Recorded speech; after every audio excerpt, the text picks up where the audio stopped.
Greetings, programs! How was everyone this evening? I have had an adventurous week.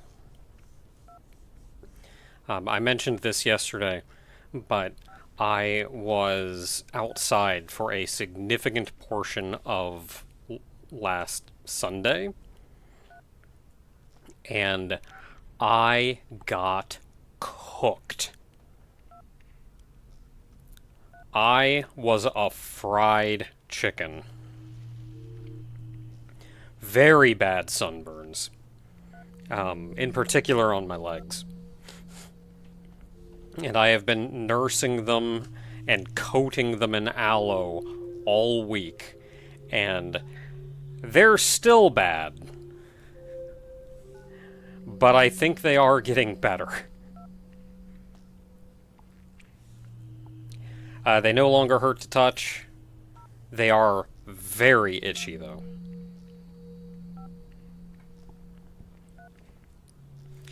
Let this be a lesson, and it is the lesson that I learned, which is that the sun is, in fact, a deadly laser.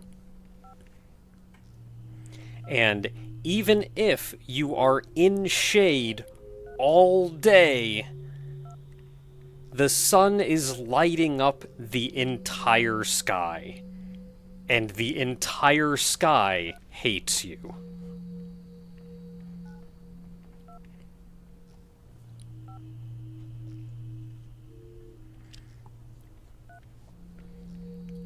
So in other news, so today, so I've mentioned this before.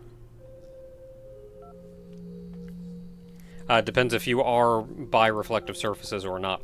I was not. The sun was just that angry. Last Sunday was a rough day. It was unbelievably hot out, not a cloud in the sky. And technically, by reflective surfaces, the sky is a reflective surface. It's blue because light is reflecting off of it. Otherwise, it would be black, and you would see stars. So, in other news, I'm sure I've mentioned before that I work retail. And I assist with the unload of the trailer in the morning. And today we had... Oh, no, man. Hey! Thank you for the tip. I don't have my thing open. Oh, there it is. $20 from Platinum Venus. Thank you very much. This is Happy Friday. Happy Friday, Platinum Venus. Why did I get bonked twice? I'm not going to worry about it. So... we are just beginning to get in our back-to-school supplies, which is a horrible time of year for retail. I have had bosses in the past that said they would rather work Black Friday than back-to-school. So we are getting in an unbelievable amount of freight right now for that. And today we had probably one of the biggest trailers we've had in a very long time, full of back-to-school supplies.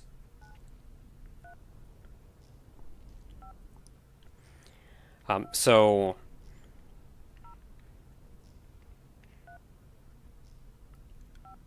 I'm going to be as ambiguous as possible in this for, like, A, security reasons and also privacy reasons. My immediate boss is usually the one who helps with truck unload and kind of tells everybody where to go, how to handle everything. When we get a bunch of transition in, figures out how to sort it. And they are currently on vacation. And before leaving, apologized profusely to me because they're not going to be there for today's trailer. Thankfully, I've been around the block more than a few times, and I'm not a manager, but I might as well be. And I can just run.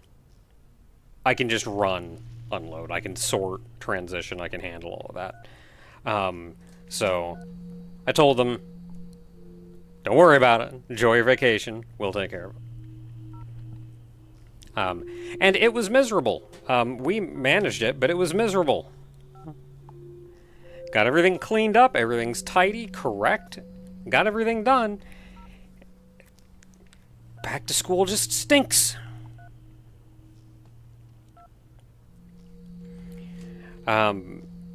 There were other managers around today. However, one of our higher-ranking managers is... Today was their last day. They're actually getting promoted up and out of this store. So pretty much every other manager in the store was busy, like, partying and celebrating with them. And they're just having a real grand old time.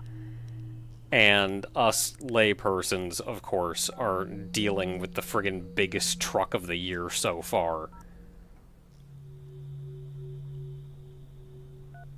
Good day.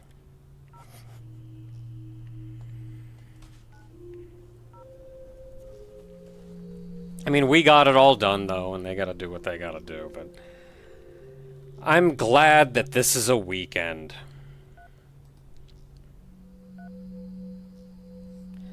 Is it good or bad for me that they are leaving? It's good for a lot of people, because a lot of people didn't like this particular manager. I originally very much did not like them, but over the years working with them, I've kind of grown to having a begrudging respect for them. So, a lot of people are kind of happy to see them go, and I think, like, I don't know. I feel like I should be happy, but also I'm kind of going to miss them.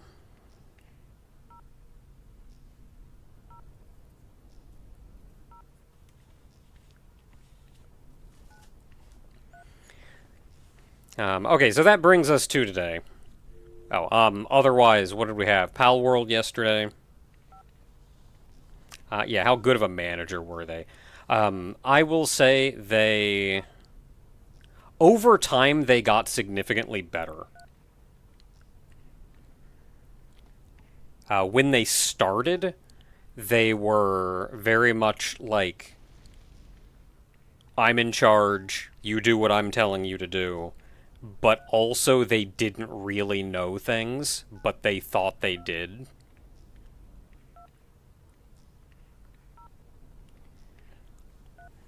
But by the time they're leaving, they're significantly more knowledgeable, significantly more able to make good and accurate decisions, so I can much more trust them. I also feel like they've backed off some, so they're not quite as, like, insistent and a jerk as they were early on. Still a little bit of a jerk, but also, like, they could get people to work. Like, if there was a problem, they would get that crap taken care of. And so, like, at the end of the day, still a little unpleasant to work with, but also, like, I respect their ability to get crap done.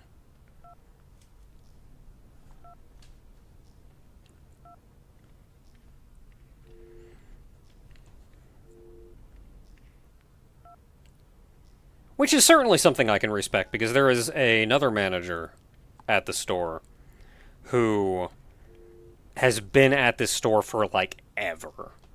And was kind of a mentor to me, almost, and very much helped establish the work ethic that I have. And that manager also is kind of a jerk, but will get crap done.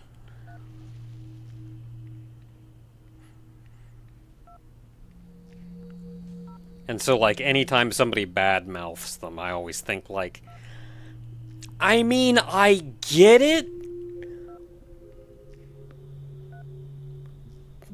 but he's darn efficient.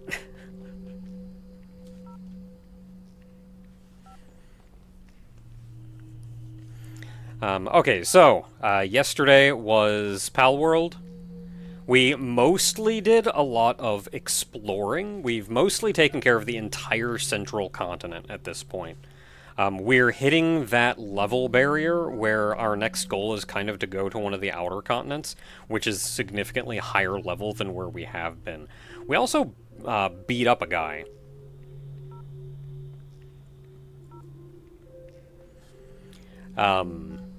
Actually, it was a lady. We beat up a lady. So mostly same old, but, like, we're making some good progress. And I think next stream, we're probably going to have to go somewhere a little uncomfy. So, also last week, Arctic Motel Simulator. I still want to keep playing Arctic Motel Simulator, but I very much wanted to play Tunnet. And I figured I would rather put Arctic Motel Simulator on the back burner for like a week and play more Tunnet.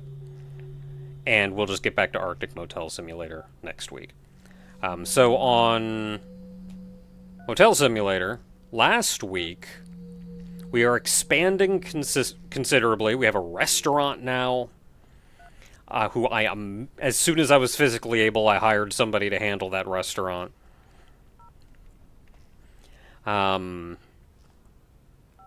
We're trying to make as many rooms as possible. We just need money.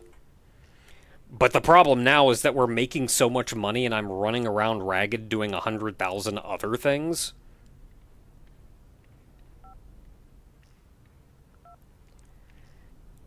And I'm like making money faster than I can spend it.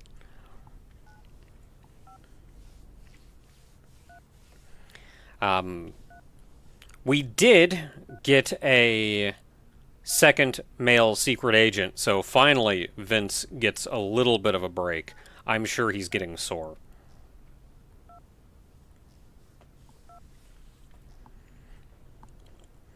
But otherwise, that's going really well. I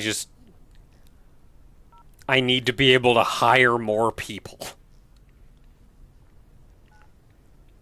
I'm not even confident a lot of the things that I'm doing right now that are taking so much time are things that I could hire people to help resolve.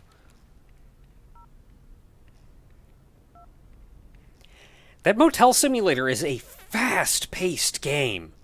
Like, as soon as I hop in, I'm just go, go, go, go, go.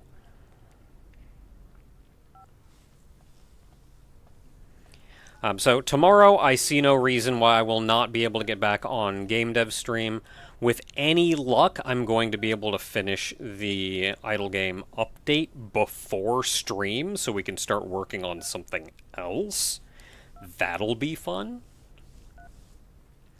And otherwise, same old, same old. I'm doing what recording I can. We're actually far enough ahead on videos, and due to prior Sunday, I was actually unable to record last week, so hopefully I was far enough ahead that that's not really an issue. We will find out. Everybody enjoying Cassette Beasts? I'm enjoying Cassette Beasts. Everybody enjoying Donkey Kong Country? I did not enjoy Donkey Kong Country.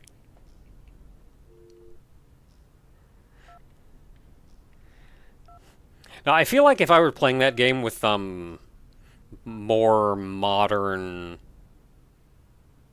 sentiments, such as, say, save states, I think I would have enjoyed that game significantly more. There's just so much stress in, like, I'm going to miss this jump and have to replay the entire level.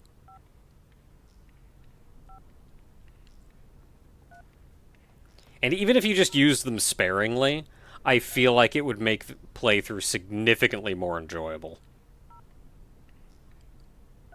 Just having, like, a couple save states here and there. And as always, lives are an outdated mechanic. I feel like lives can be a good mechanic in some situations, but especially how they're more traditionally used, very outdated. And kind of the same thing in Donkey Kong Country, like, nah.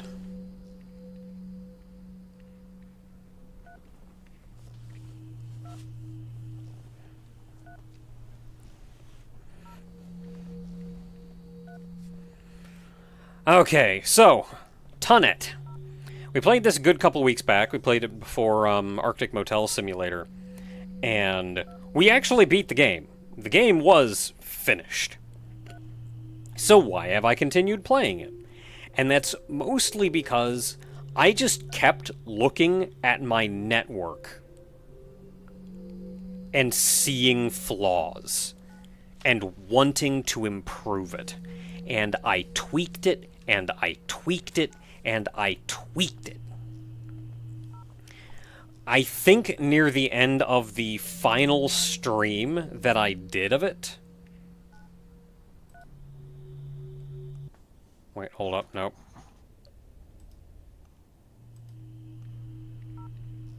Gotta load this one. There we go.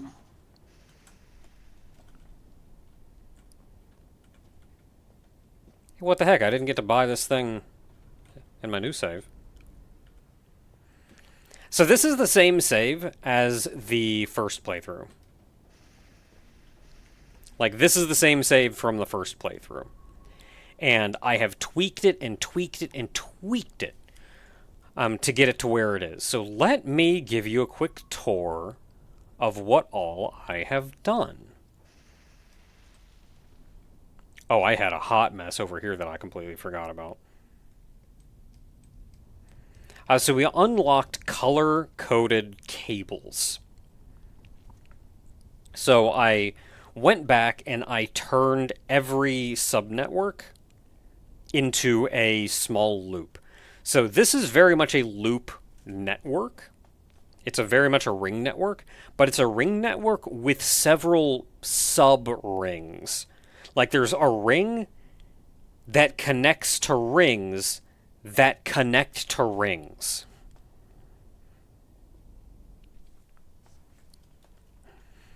So I have one ring that connects all four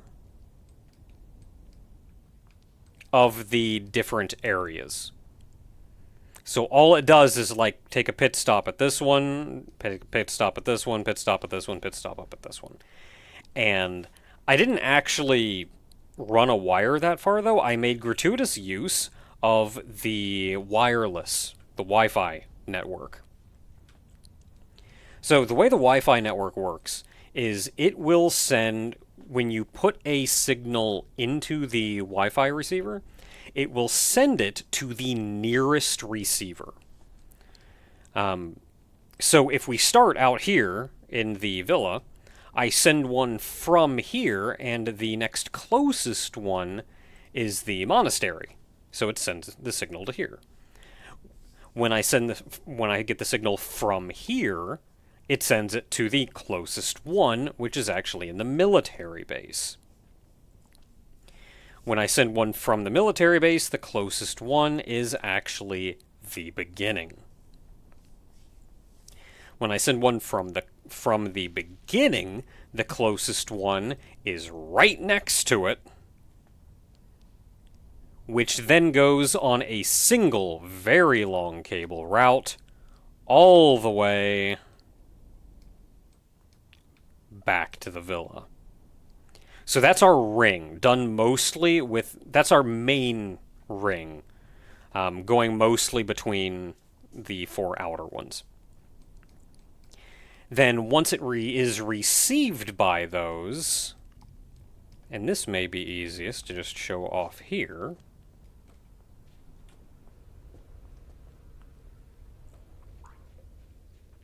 I have to like almost relearn this myself, it's been so long. So I've hollowed out this little section, and this is my sub-ring. This ring will connect to each of the major sections within this area. And by that, if you look at the addresses, this is 0031, 0030, 0032. But then over here we have 0010, 0011, 0012. So this ring, you could say that like the main ring goes between the second digit, which is the 0. The 0, 0. Because down here, that is 0, 1. This one is 2, and this one is 3. So the main ring goes between those. This ring goes between the third number, in this case, the 1. The 1, the 3, the 0. And each one of these send the signal out to the final subrings. That is the wrong way to go.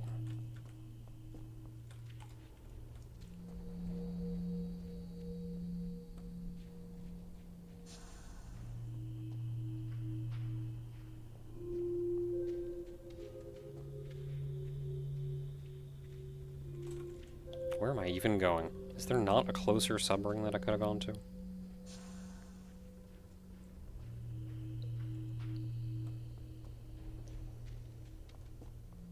Right here. Here we are. So this is the final ring, which goes between the final digits. 3-1, 3-0, 3-2, and it will cycle, and it will go between these 4. So I have the signal set up specifically to go... I don't know if I care if it's clockwise or counterclockwise.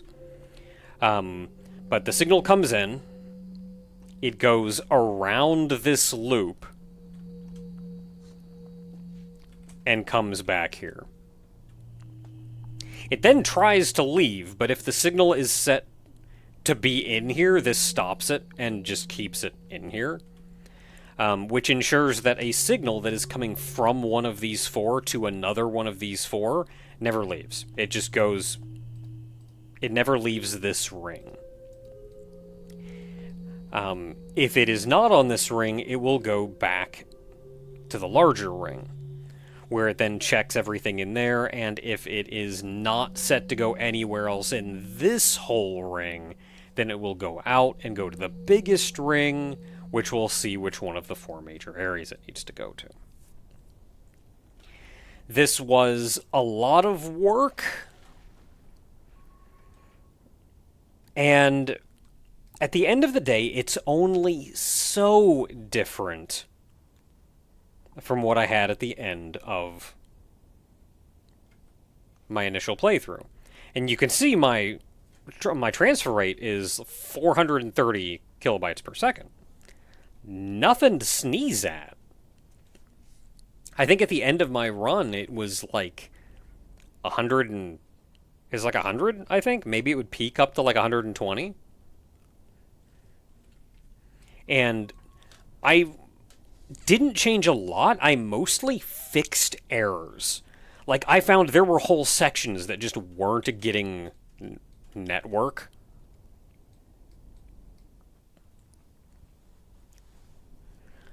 Because I, like, flipped a switch wrong or something. Just refined things, tried to figure out where buffers were, tried to fix things, and that got this to where it is. It can peak up pretty good, so a pretty high transfer rate with this, but it is...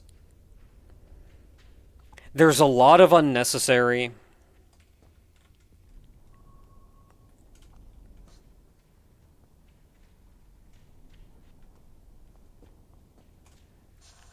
There's a lot of unnecessary checks in this one. And there are very much still bottlenecks. The monastery, especially, just has so much data going through it that it can bottleneck very easily. So even though I can get kind of a decent transfer rate out of this, you see it going down to like 400 and up to 500, up to 550. Like, very variable. And, wow, even up to 600. And it's also very inconsistent. As an example of that,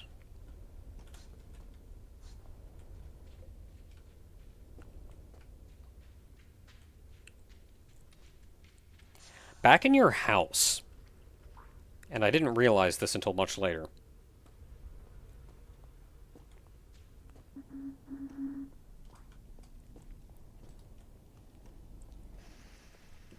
back in your house, you can actually use your personal computer,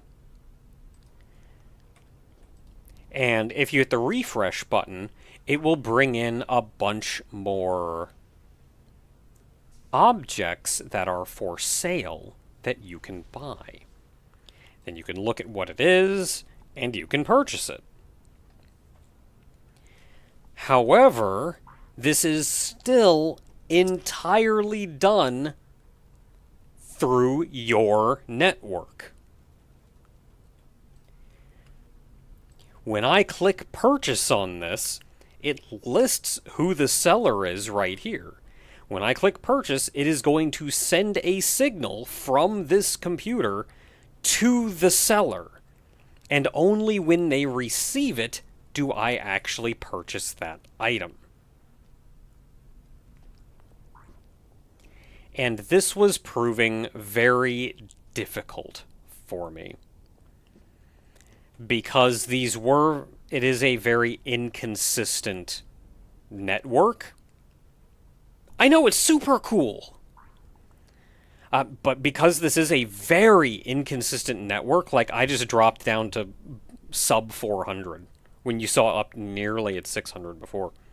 Because this is so inconsistent, I cannot guarantee that the signal that I send out is actually going to get to its destination.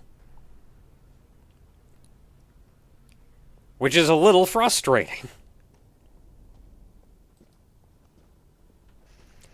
And that's especially knowing that this is my network. If I can't get a signal there, and it's my fault.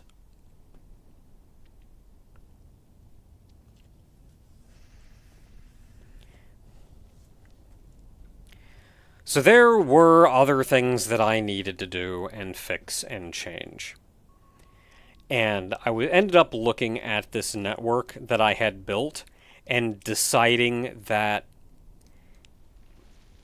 the issue is inherent to the system.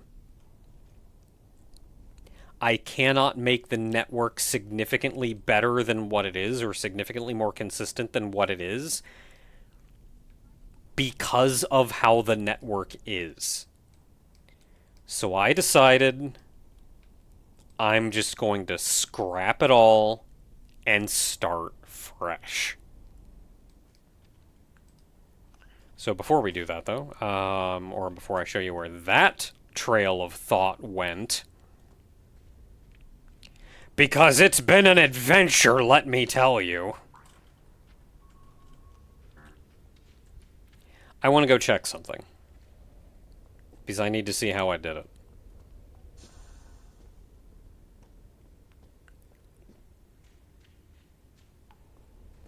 Because the way I do it in here is significantly easier for me to monitor how in the heck I did it.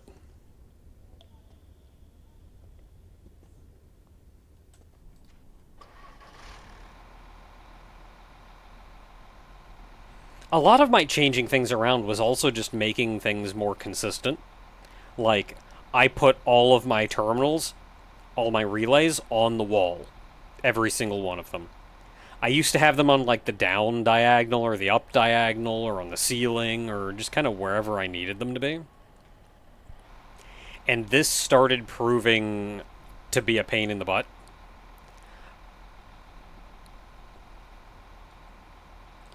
Especially the bottom ones. I couldn't even tell what color they were.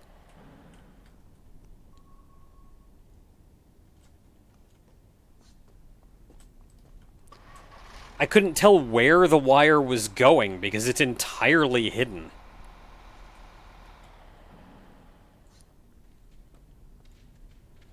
So half the reason I put them on the wall is so they were both out of the way and I could see them.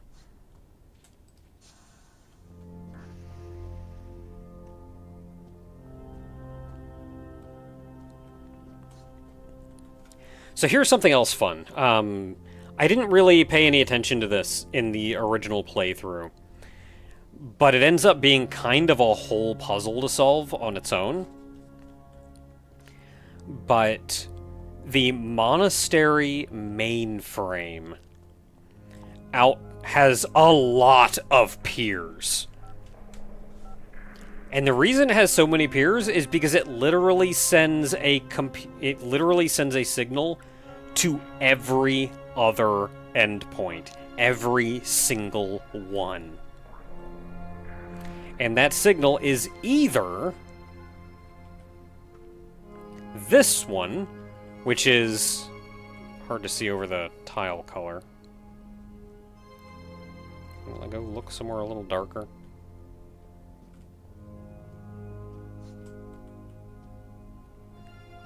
Hard to see. There we go. This one, which says, join us. Or this one, which I can't really get to see. Oh. Which says, we haven't seen you at church today. And you'll also notice this one has a TTL. The TTL is not something we really played with in my first playthrough. Because only a handful of endpoints... Well, this is a monastery. They want you to come to church. Let me go up here before that guy finds me. But the TTL is not something we really messed with, because only a choice few endpoints, or a choice few, well, yeah, endpoints, mainframes, whatever, actually send out messages with a TTL.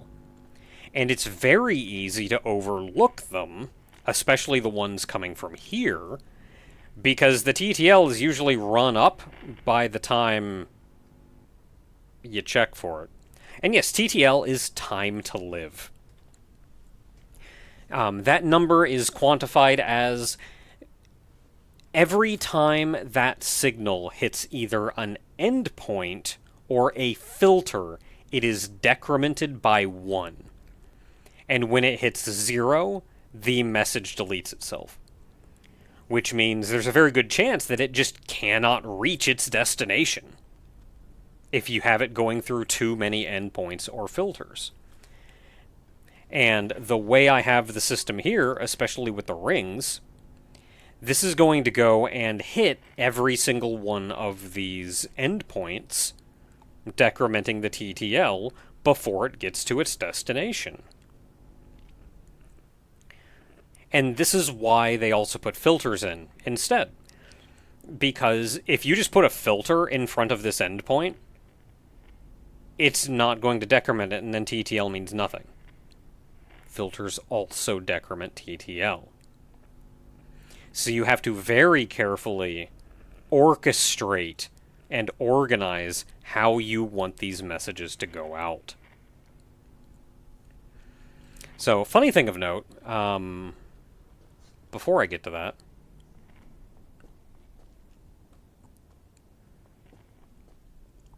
before I get to the solution to this problem, is... Okay, you're the camp over there. I wonder if it's the same between saves.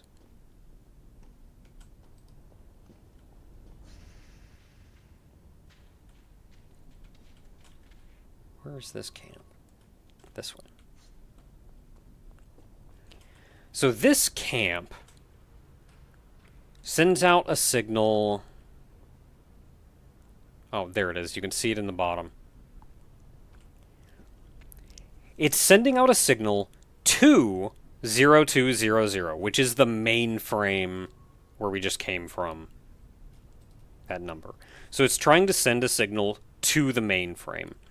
If this signal gets to the mainframe does not send out its next TTL message. And these status reports go out every other tick, which is exactly the same rate that the TTL messages come out. Which means if every one of these status reports gets to the monastery, the TTLs just don't come out at all. Now, how does this affect your I/O? How does this affect your network speed? Well, I don't think it does. Because there's one of these messages for every TTL.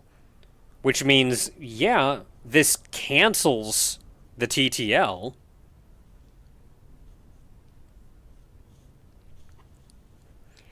So, yeah, this cancels the TTL, but we did get this one in its place. So, whether you have these going to the mainframe or the mainframe's TTLs going out, I think your network speed is the same. Basically, want to offset these to get in every other tick. I hadn't thought of that, but I don't think that works. I think when it gets a status report, it just doesn't send out the next TTL that it otherwise would have. This is something I've learned on my own, by the way. I don't think this is documented anywhere. It's just crap I figured out by playing this game way more than most people would. I have put 181 hours into this game.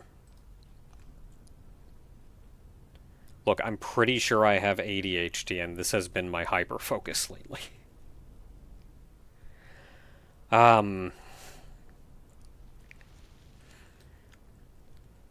So, I don't think it affects network speed. However, how much money you make when a message is delivered is determined by how many peers the endpoint has that sent the message. So this endpoint has 5 peers. There are only 5 different endpoints that this endpoint will send a message to. So the money that you make is based on those 5 peers. It's gonna be like 16 or something.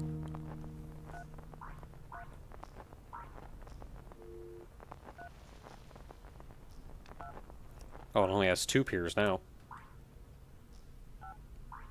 Oh, but it's getting more. Regardless, I think it's like 12, 16 bucks. Like, it's not a lot to get this thing's messages out. Now, the mainframe, on the other hand,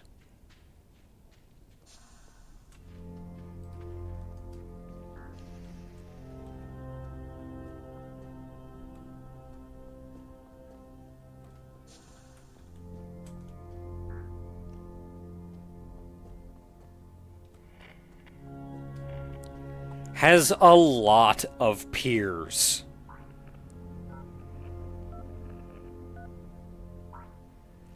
When this thing sends a message out, you get like $300.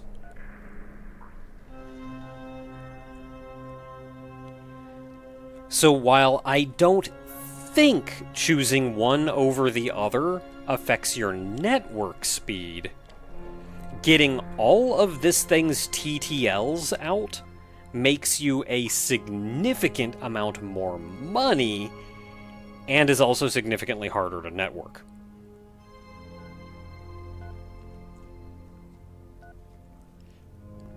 So for completion's sake, I figured I probably want to do this. Is the red text important? Sometimes. Frustratingly. So a hacker can show up and they can send out, like, dirty packets that will infect other computers. Whenever they do this, the packets they send out that will infect them, the infected packets are red. So if you see a red packet, there is a chance that it's a virus. And then that means you have to figure out where the packet came from and backtrack it and figure out how to stop the hacker. This is not always true, though. Some of them just send out red packets. And it's a little frustrating. Did I ever figure out if that one hacked campfire terminal can be recovered? I do not think it can. That hacker just lives there now. One thing you can do is set up a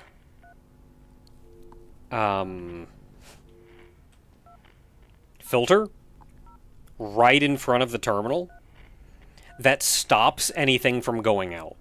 Or you can bounce back anything that goes out, so it just goes right back to the terminal that it came from.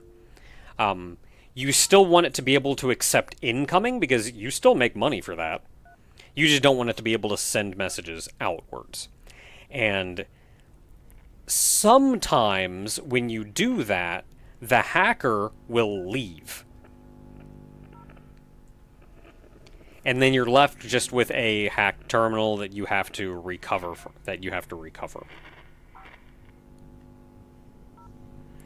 However, I have had quite a few hackers that they just don't leave. That's just where they live now.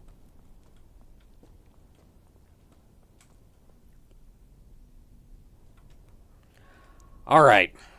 So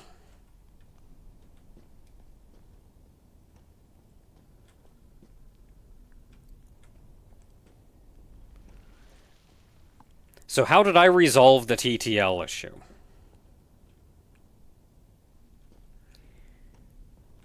Every outgoing message from this mainframe I have going over here. These are all of the outgoing messages.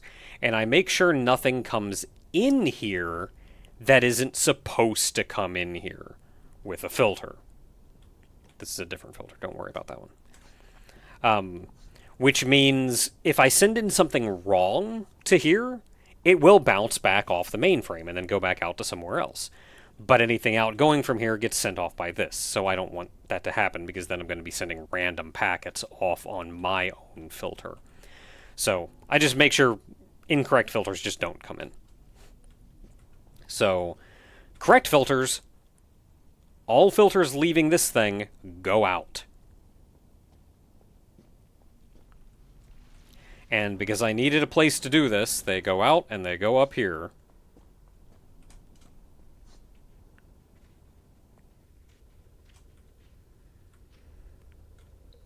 And they work their way over to this network room that I built.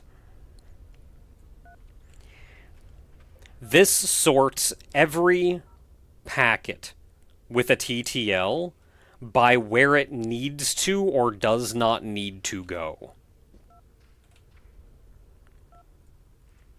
And it does them all based on or in the order of the TTLs, because some of them that go out have shorter or longer TTLs than others.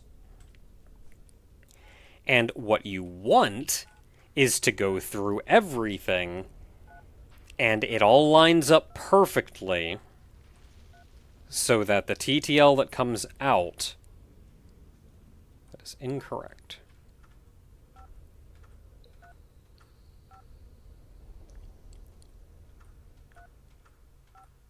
I've wired multiple networks into this at this point, so it's not as easy to figure out. Because I was trying to alleviate network issues. This one has a TTL of 2. Most of these will have a TTL of 1.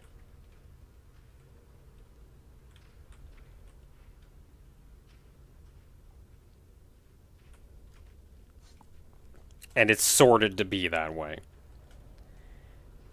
And then looking at the map, that is this hot mess of cables that all go out and go to their respective endpoints. Directly. No more TTL loss. I've done all the organization up here. And it becomes a little bit of spaghetti.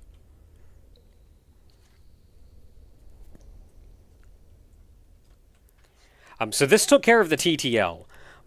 But I noticed that the monastery especially was still getting oversaturated. There's just too much outgoing information in the monastery. Which is why I also wired a couple others here as well. In hopes that they could make use of this same system and alleviate the main cycle so things weren't oversaturated and messages could actually get to their destination.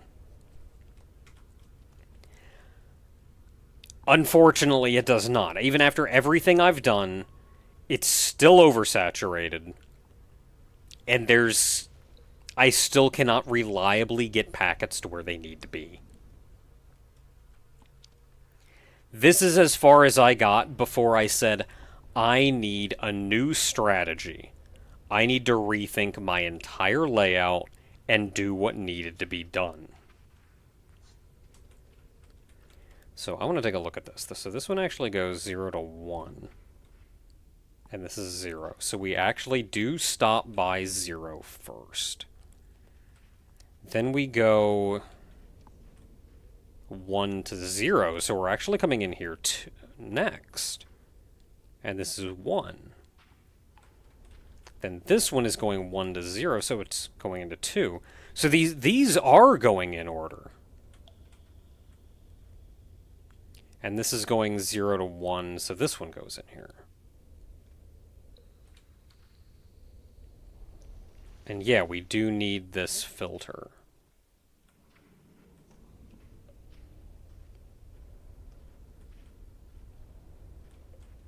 Yeah, and then here, these are 3, 2, 1, and then 0 does not have a filter.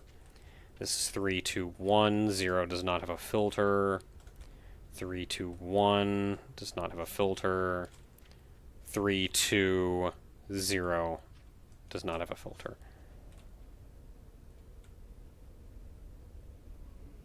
Wait, there is no 2.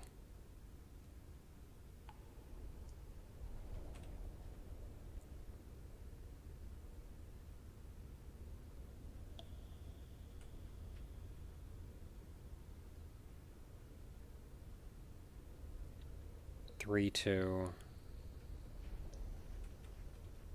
So this is 0, 2, 0. Oh, because they're not going to send them to him itself. So this has to be 1. Got it. Got it. Got it. Got it. Okay.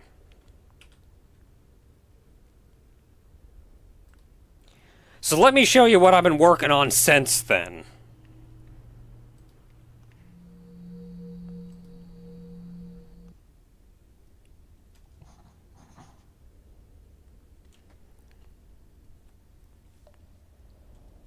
This one takes a significant amount of time to load in. Give it a minute.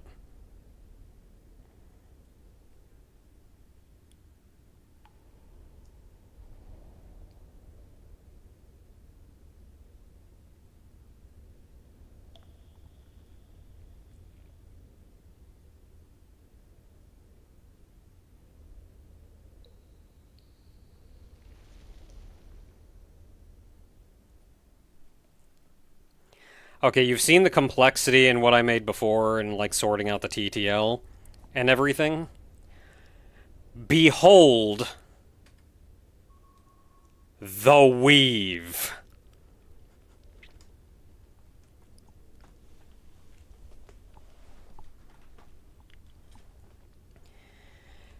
This is massive and has taken me weeks to make.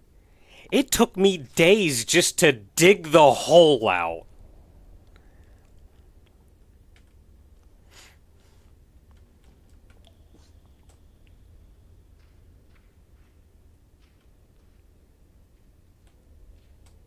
So this is it over here.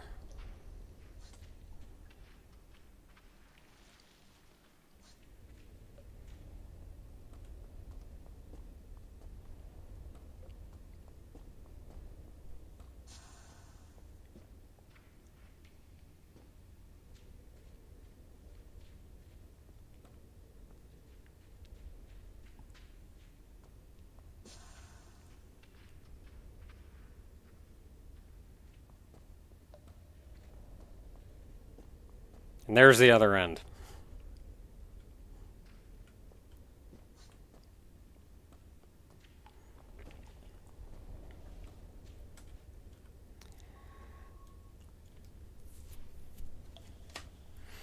Practically no filter. Oh no, there are plenty of filters.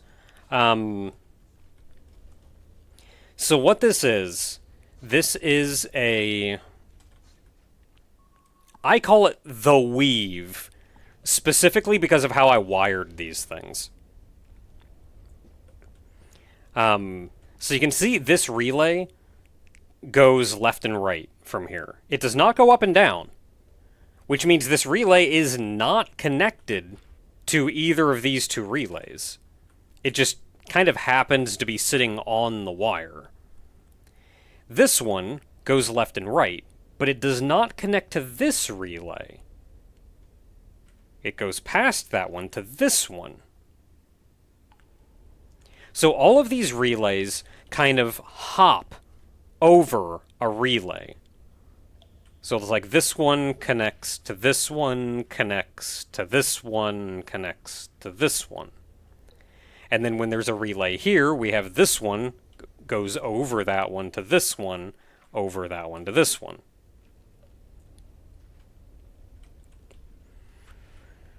So I call it the weave because of this like interconnected system. This is entirely just to get the wires connected front and back the entire way through. This is entirely so I have a system, so if I put a signal on a horizontal wire up here, it's just going to go all the way to the end. So what's the point of this, you may ask? That's where all of these little pink and red dots in the middle are. These are all points that a wire can change from a vertical line to a horizontal line.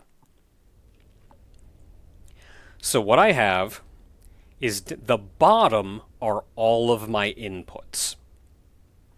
This is every endpoint in the game, 64 endpoints. Every one of them enters on the bottom. And they go upwards. There's a check at every one of these horizontal ones. Well, not every single one of them, but where there is a pink one. That checks, hey, does this need to go to this endpoint? If it does need to go to that endpoint, then it flips it onto the horizontal one, so it goes over, and then loops back around and goes back out the exit line back to that endpoint. Where am I? This way.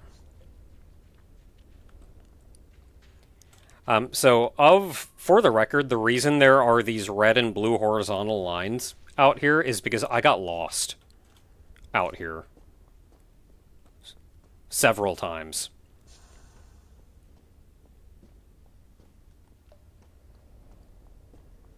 Those are to help me know where the heck I am out here.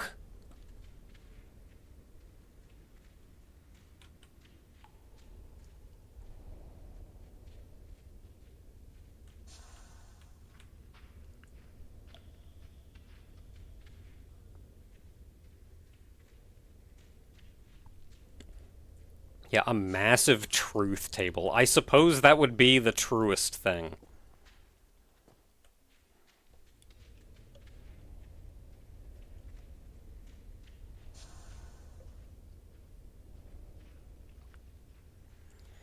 Okay, so these, as an example, are my endpoints, or my inputs. This one in particular is coming from the original mainframe, 0000. So it comes in here. This filter is not for the input. It's effectively just directing traffic.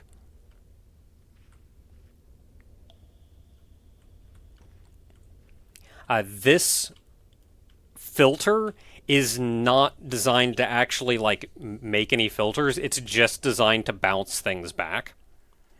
So if a signal does get in here, it'll go down to the far end and then come back this way. And if it comes back this way, it hits this filter and goes back in again. This is mostly just to make sure it doesn't, leave. And then these funky little devices with two hubs and two filters is how I sort something off of one line onto another. So this first one, of course, is 0000. This endpoint is not, this mainframe is not going to send a message to itself, so it doesn't send anything here. It will, however, send a message to 0001. So I check here if it's going to 000, if this particular packet is going to 0001, I filter it through and send it off this way. And then this wire will go all the way down, where it then joins effectively a bus of 8 billion compressed wires and works its way around and all the way back up here. And it will come back to this filter, which is 0001. And the line will come in, hit this, and leave back this way, going back to 0001. So I don't do any sub-organization, nothing. There's very little chance for something to be oversaturated, because everything is only ever on a cable going specifically to where it needs to go. The only way a wire could get oversaturated is if the entire network is simply sending too many packets to one exact endpoint.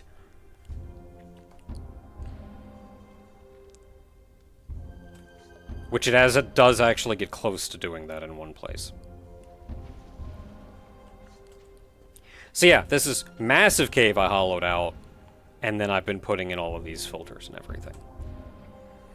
So these filters, these hubs and filters, these are...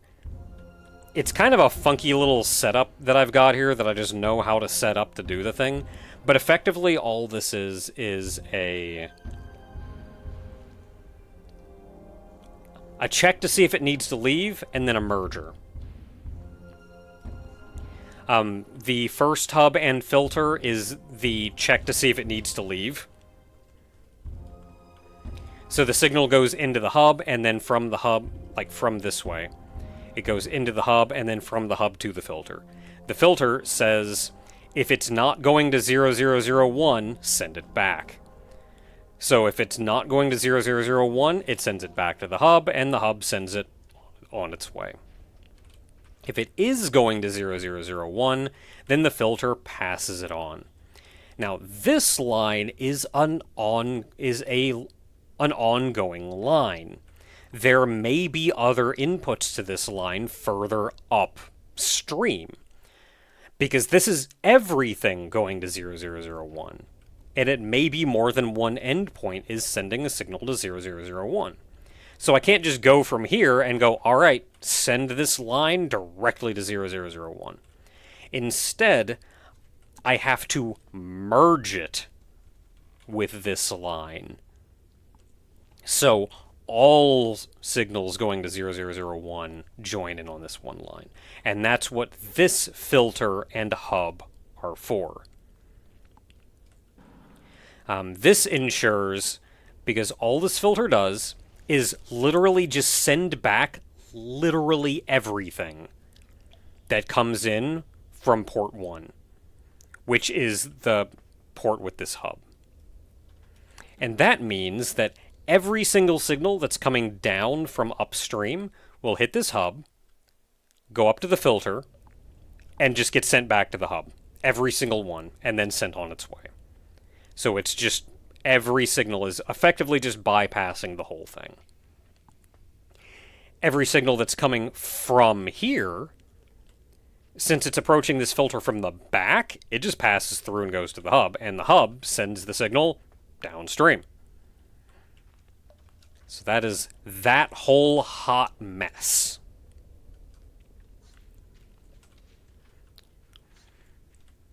So a couple other things of note is I have terminals here, I have tester terminals here, instead of going to 002,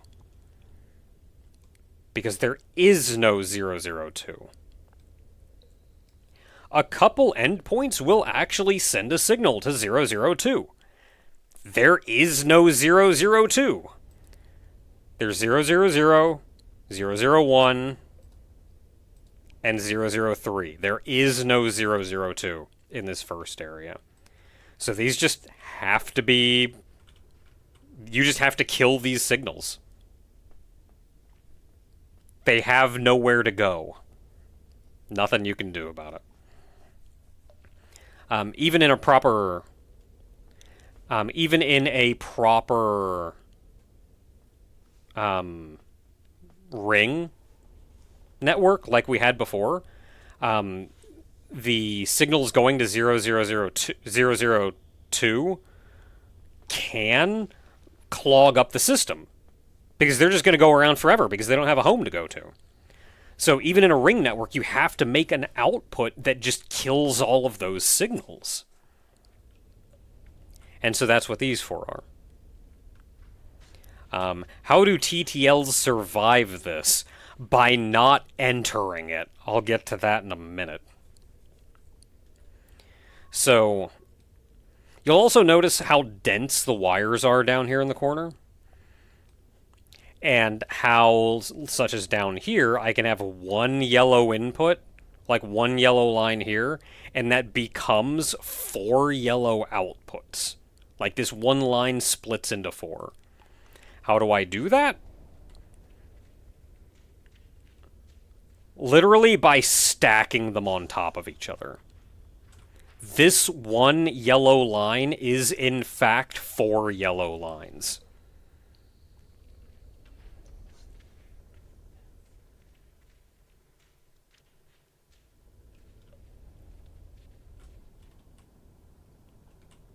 Like, I can't put them all on one line.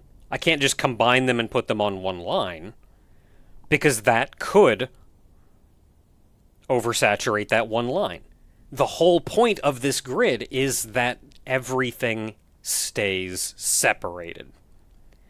But that also means I have to bring 64 individual wires to this grid. So they get stacked. Like, this is 4, this is 4, this is 4. These 3 passages here are every single wire in this first hub. Like 12 wires for all 12 endpoints. And then when they get here, I just kind of have to split them off as they go in. So if I accidentally delete a couple of these relays along the way, how do I know what to connect them to? I don't. That's the best part. If I break part of this thing by accident, it takes a hot minute to fix. Because I can't tell what's what.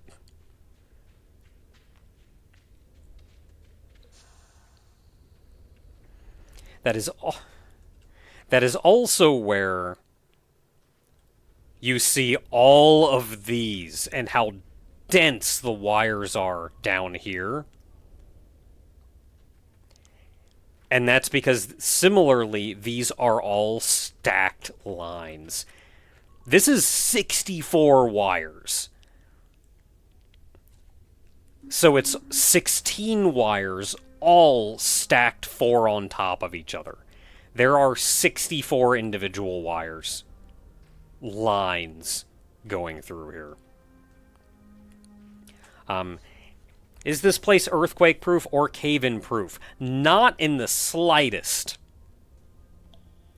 This place is a football field long with no ceiling structure. No ceiling support whatsoever. It's fine, though. It's a video game.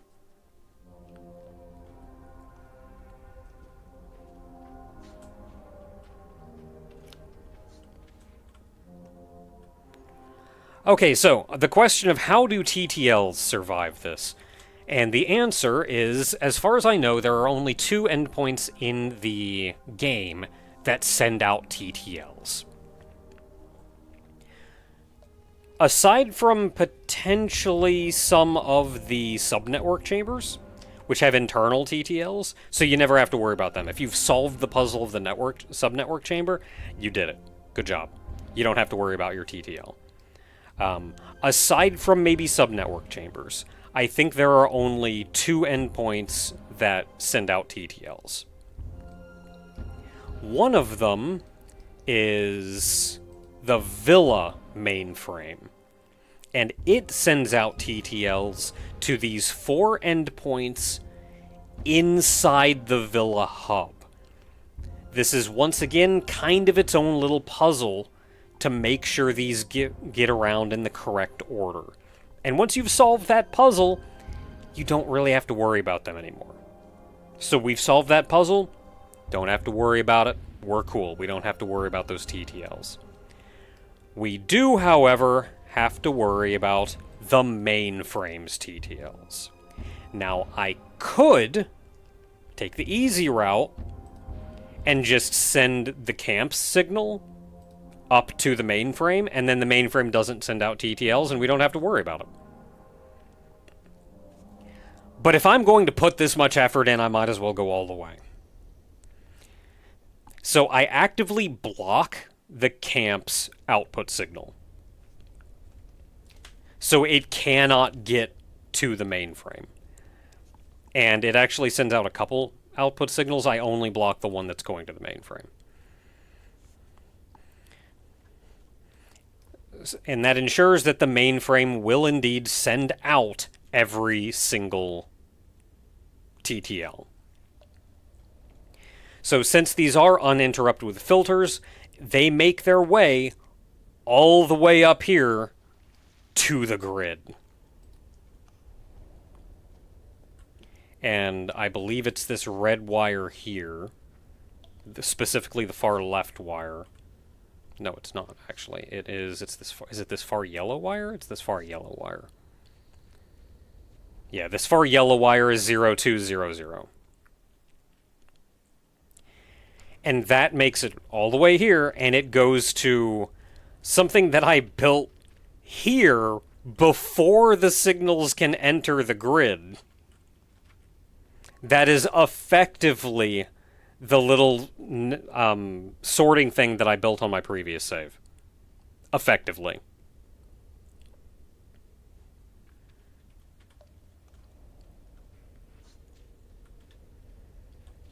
So the signal from 0200, the TTLs, they come in here and they get sorted out right here.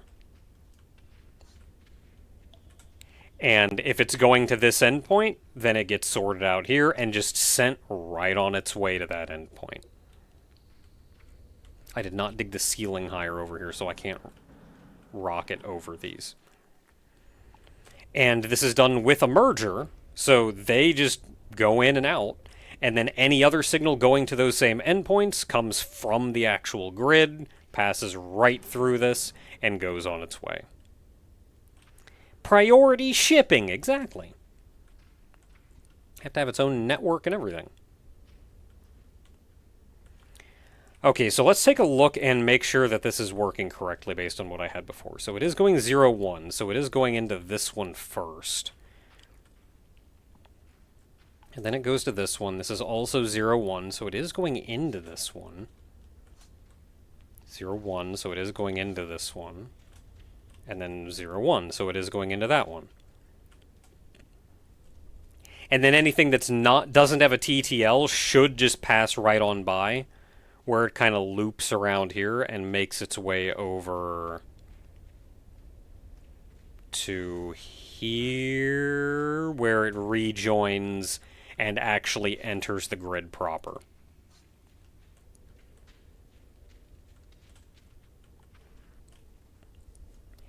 And then here is our next step that we want to make sure is done right.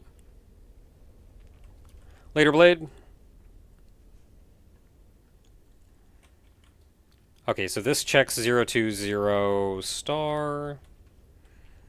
And this one... So I sent them in reverse order, which means I have this hub set up, so it just skips past this. So 0 to 2, 0 to 2, and then it makes its way over to here. So this is 0203, where it goes through. And if it's not 3, then it comes back here, and then it actually checks this one, which is 0202. And then this one is 0201.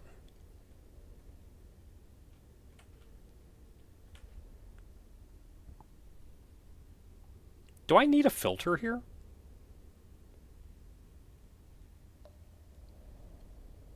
I don't think I need a filter here.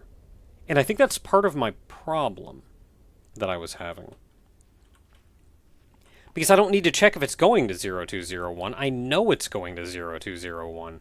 Because I know it is going to 020, and it's not going to 3 or 2. So yeah, I don't think I need this filter here.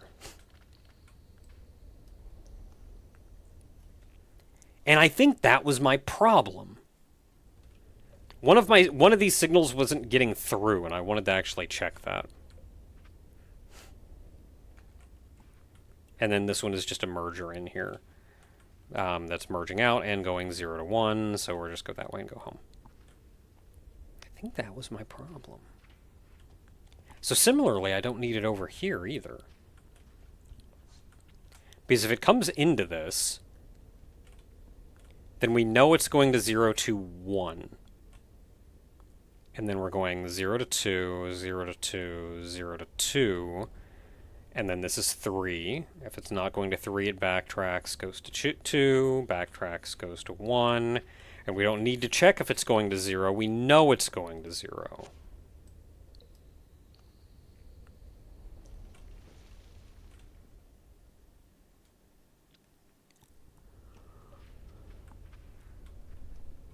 Alright, then we come over here where we have 0, 2, 2. Goes 0 to 2, 0 to 2, 0 to 2, over to here. 0, 2, 2, 3, 0, 2, 2, 2, 0, 2, 2, 1, 0, 2, 2, 0. Yeah, and we don't need this one.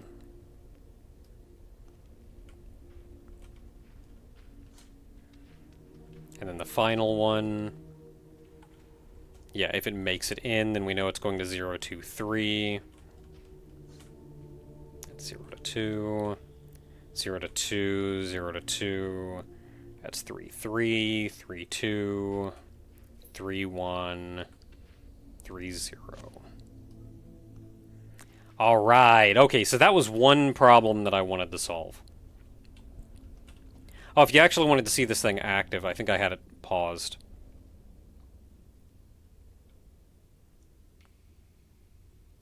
TTL is going to drop. Because it was actually, or not TTL, network speed is going to drop to 0, or at least very near to it, because I loaded the game with the network stopped, and when you load a game, there are no packets on the system. So I'm just now unpausing it, and that means all packets are starting from their endpoint and entering the system. You can see them making their way in.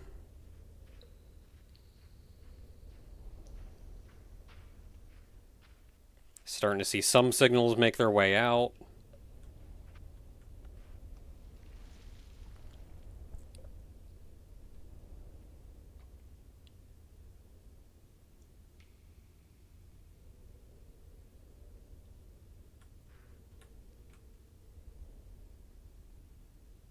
There we go. They're cooking now.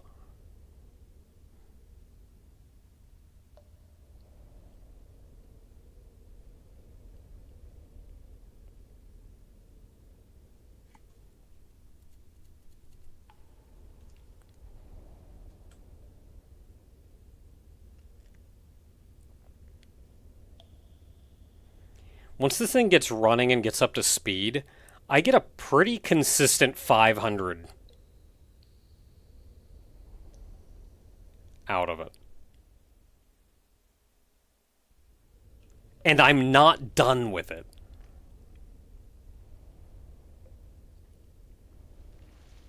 Yeah, there we go, 500.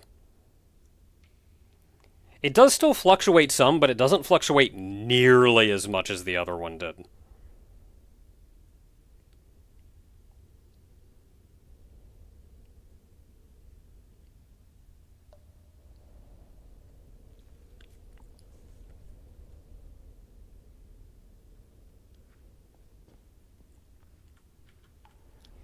So I don't imagine the speed is going to increase too much beyond what this is when I finish it up.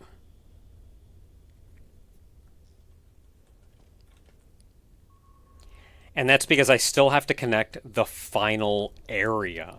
The villa is not connected to the grid. Right now, the villa is entirely self-contained.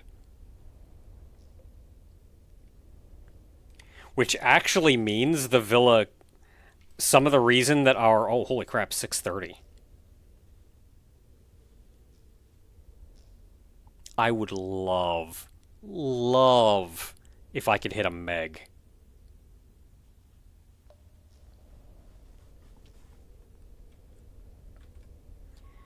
But it wouldn't surprise me if our network speed actually gets slower over time. Specifically because since the network is, or the villa is entirely self-contained right now, if they send out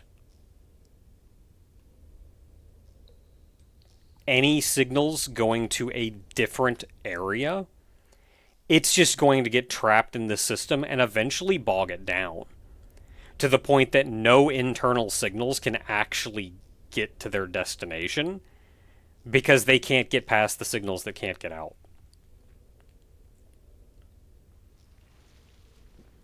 So let's do some work.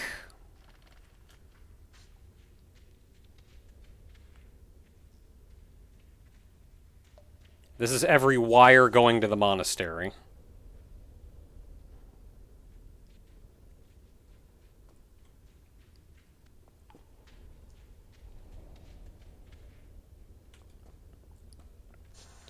So I will say I did not get the idea for the network grid on my own. There is actually a post on the Steam forum of someone, it's not a guide, it's just a post, of someone who got 14 megs per second. Which is absurd. But he did that by making a network grid.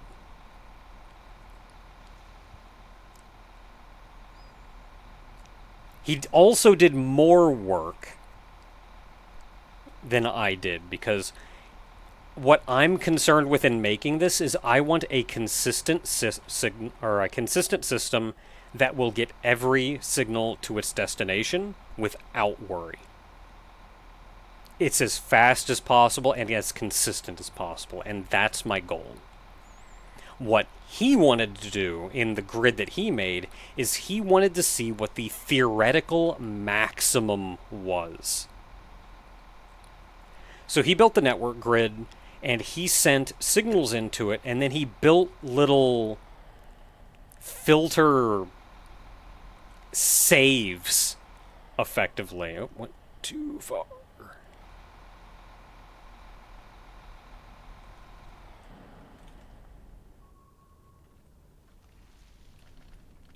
Do I have any indication that this is where it is?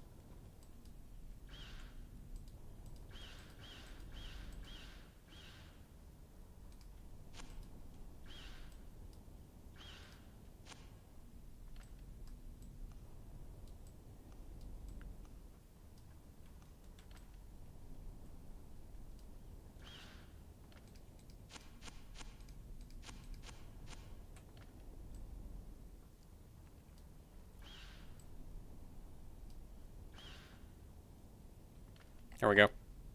Now we have some indication that this is where the entrance is.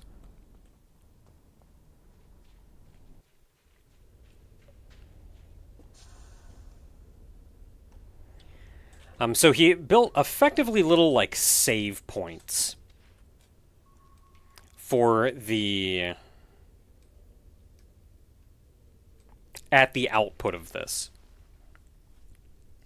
That way, once a signal got on the output to go to an endpoint, it went up here and it got stuck between a couple filters. Then another signal came over, and it got stuck between a couple filters. And he built enough filters, I think he said like 30 of them, in a line, horizontally. Crazy. He would wait, and he waited until the entire thing was full of weighted signals. Then he pauses the network, removes all the blocking filters at the very end, so all of these 30 signals can go out at once. And that means every single endpoint in the game all get blocked, like get saturated for an extended period of time. And he waited for it to hit its peak, took a screenshot, and he could show then this is the... like, his goal was to find the theoretical maximum, and that was it. That's not my goal, though. And he didn't actually explain too much of what he did. Like, his first step was... so, just build a standard 64 by 64 sorting grid. And, like... what's that? How do you do that? And it's taken me, like, studying and staring at what he did to figure out what in the world a sorting grid is. And it's not nearly as complicated as I thought it was. But it sure is something.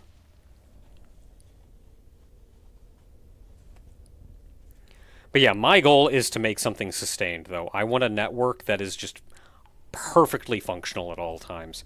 And I feel like once I finally finish this thing, I can retire. Also probably make a post on the Steam forum and explain how the crap I did it.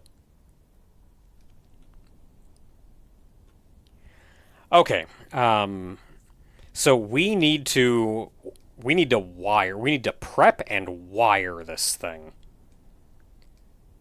So how exactly am I going to handle that? Let's look at what we have. So this is 0, 0, 2, 0, 1, 0, 3. So these four are all one subnetwork. This one is 1, 2, 1, 2, 2, 2, 0, 2, 3. So that's all one subnetwork. Okay, that makes things easier. That's all one, that's all one. 3, 1, 0, 2. That's all one subnetwork. And 1, 2, 3, 0. And that's all one subnetwork. That's actually way easier than the monastery, who just had them the heck all over. So the only sticking point to this is that the mainframe is on the same network as these three up here. But to get the mainframe to connect to anything, you've got to, like, take it clear out the entrance of the villa and around in order to get it there. Otherwise, this is pretty well sustained. So then we need to have our 4-wire bus going all the way over here. And it needs to effectively enter right here. So that's where it is. This is it, right? Yeah, this is where it is. And I need it to enter right here. So that's like around here that I need it to leave.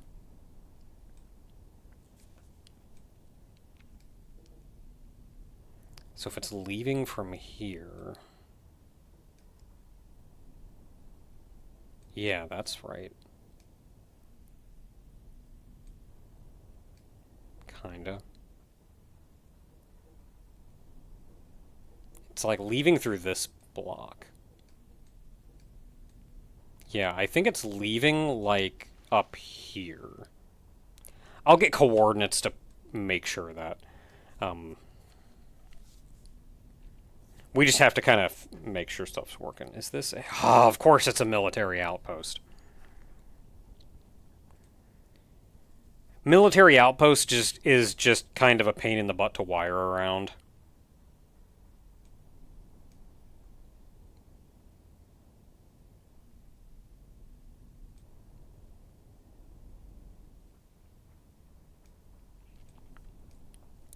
So I think it would be easiest to take these wires and run them up here. And then we have these wires that I can probably also just run up here.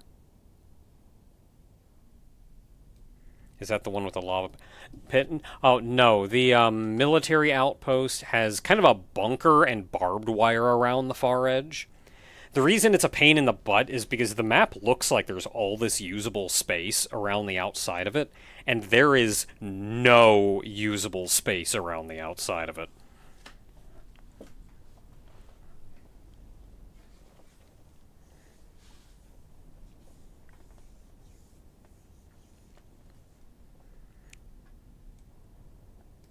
Like, for all practical purposes, it's one of these.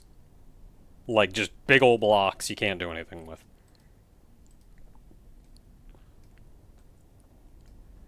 Yeah, so probably easiest to just wire those up that way, wire these, go up that way. We have... So these are going to have to go to the left from here. So it would probably be easiest to send this wire also, like, the mainframe wire also up, and it'll, like, join in with that up here. And then these, of course, can just go straight out. If it's leaving here...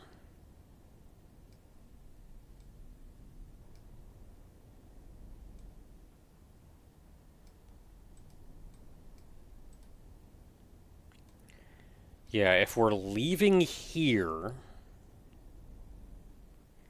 then that means I'm probably going to want to run yellow. These three are fine just following this path. And then here.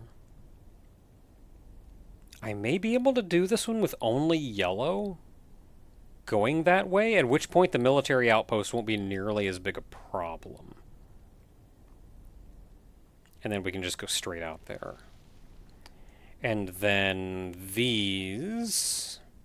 So it's that one, that one, that one, and that one. So I can run these wires in, run this one up. This one will also be going up here, which will be kind of a pain, but no, I can just dig that out if I need to. And then this one can join in there. So all of these can join on like the bottom side of this one and go.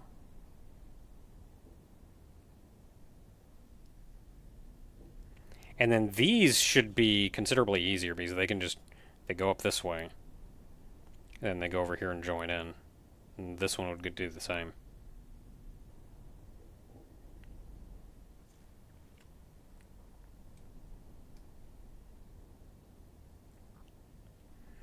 Okay, so what do we have here then? This one is going... So this is yellow, or this is 0. And it's the only one going this way. So it's going down here, up, and around this way. If I have to, I can run it around the outside, but I'm probably fine just taking it on the inside and going over. So we're going to need our, like, 4-tile path right there. Otherwise, this is fine all being 1. We have our 2s here, which this is only being 1 until it joins the main bus. This one just join the main bus directly. This one just join the main bus directly. This one is a little more of a pain. I can probably just send it over top of the military outpost. It's only 1 wire. Well, on the roof, not like... Or on the ceiling. Just send it over. This shouldn't be too big a problem. Yeah, so that's going to be that. So that's fine. So I don't really need to do anything to the top to make the top work.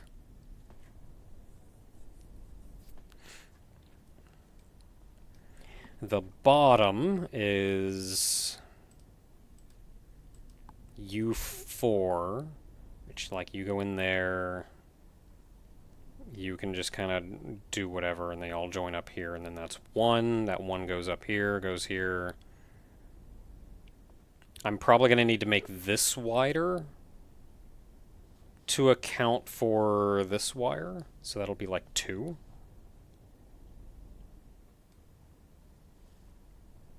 And then these boys, which pretty easy to just get them to connect right here. Send them over, that's fine as 1. That's going to be a pain sending it in front of the villa, but we can do that. And then it'll come over here to this camp. And then here from the camp, it will join in with 3. So we're going to need this to be 2 wide. This to be 2 wide. And this to be 2, maybe 3 wide. But I think that's all the digging we have to do. So let's go dig that out real quick.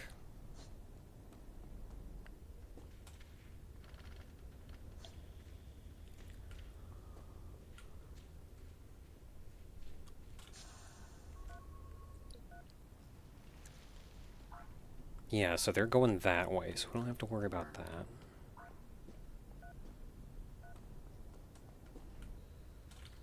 Yeah, that's going that way.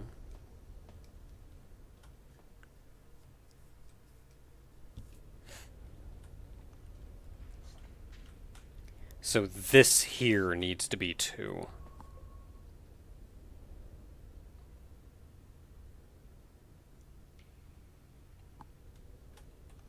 And this is going to be 2 all the way up, and then over from there, so...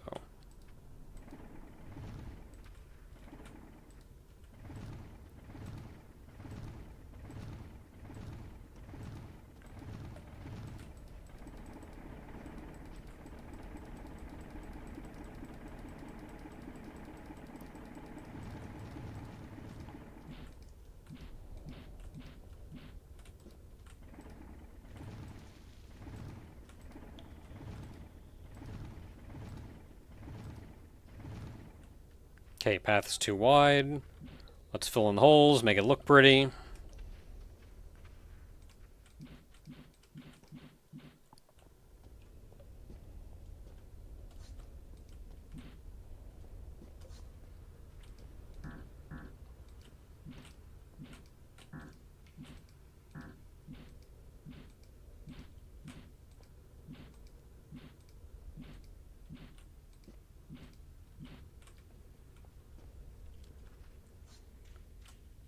And then that's over here. Okay, so we got our 2 going up.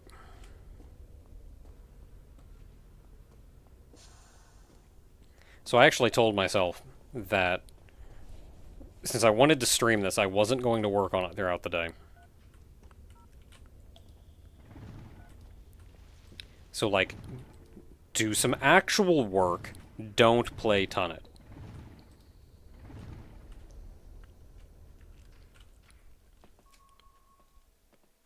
And then this one probably needs to be too white here. So I didn't play Tunnet.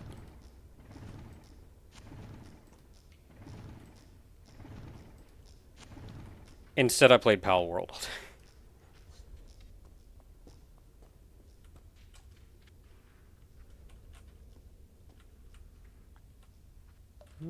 I think that's actually fair.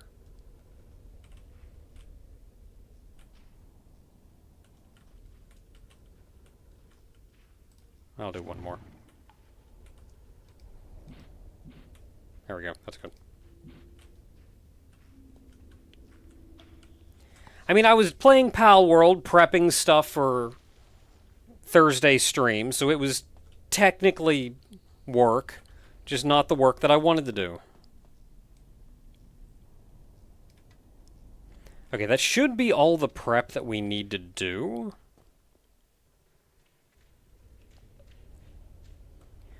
So I need to travel all the way back to the grid and get some coordinates.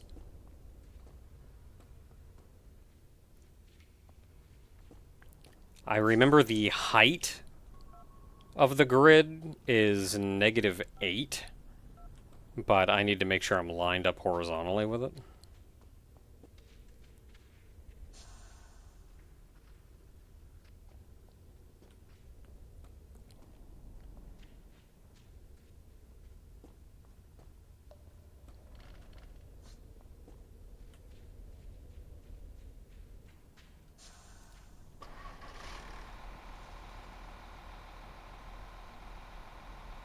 Choo-choo.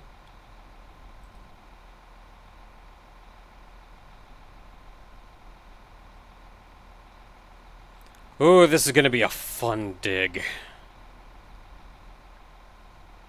The villa is as far away as you can possibly get.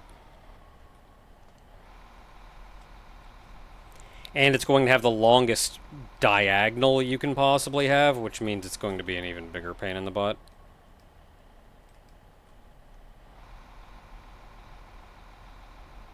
These diagonals are kind of a pain in the butt.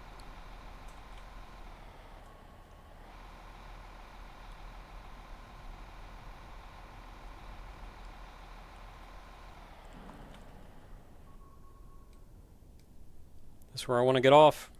Sure.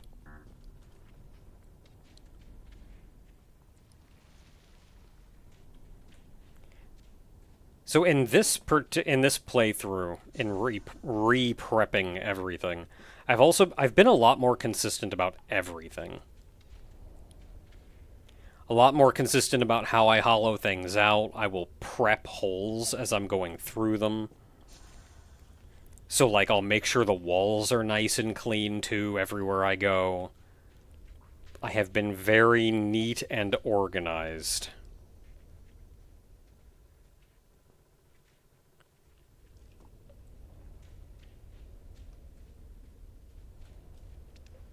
Okay, so we want our signals to come in here.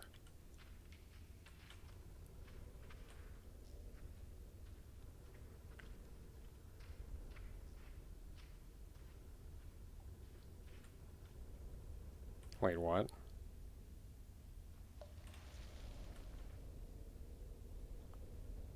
Okay, no, that's correct.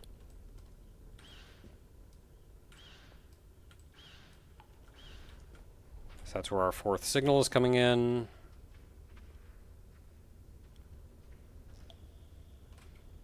Which is coming in right here. So that's going to be 1, 2, 3, 4. Perfect.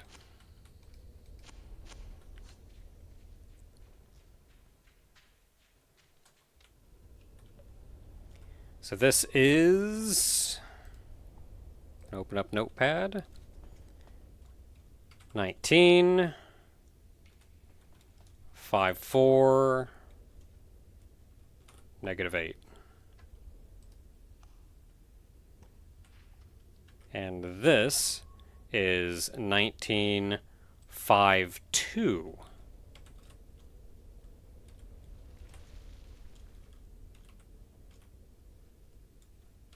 -8.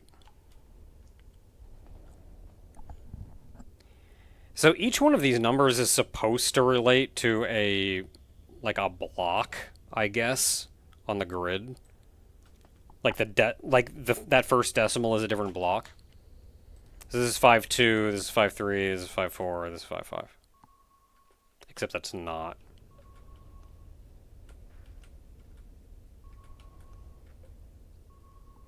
The numbers are a little weird. So that's 5-3. This is also 5-3. This is 5-4. That's 5-5. Again, it's a little weird. And I don't entirely understand it, but that also means that even that -8 is not actually correct. Okay, so we have our coordinates.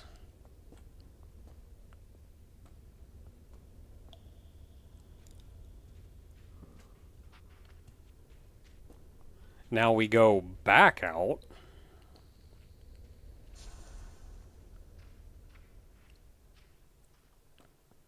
To the villa, and we start digging.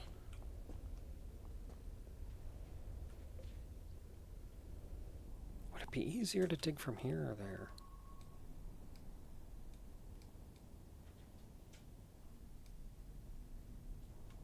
Maybe easier to dig from here, actually. The diagonal, like the hill, I'm going to want to dig up from the other side.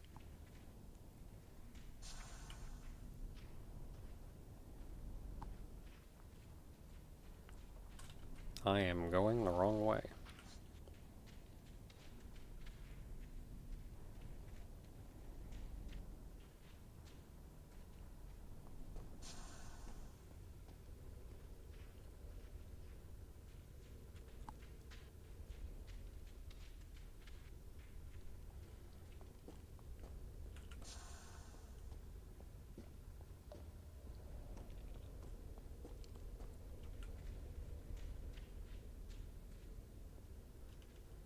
Yeah, like this thing, I'm going to want to dig from the other side. But it'll be nice to get most of the way there digging from here. So if I need to make any corrections, it's relatively easy to do so.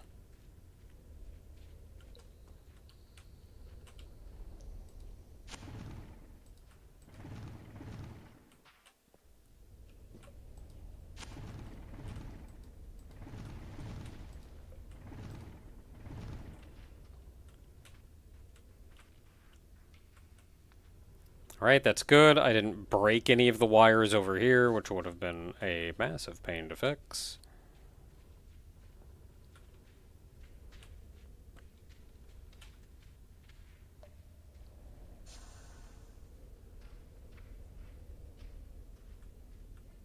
And that lines up correctly with where I need. Oh, it deleted some placeholder nodes that I put here, just so I knew where to dig. Yeah, don't worry about them.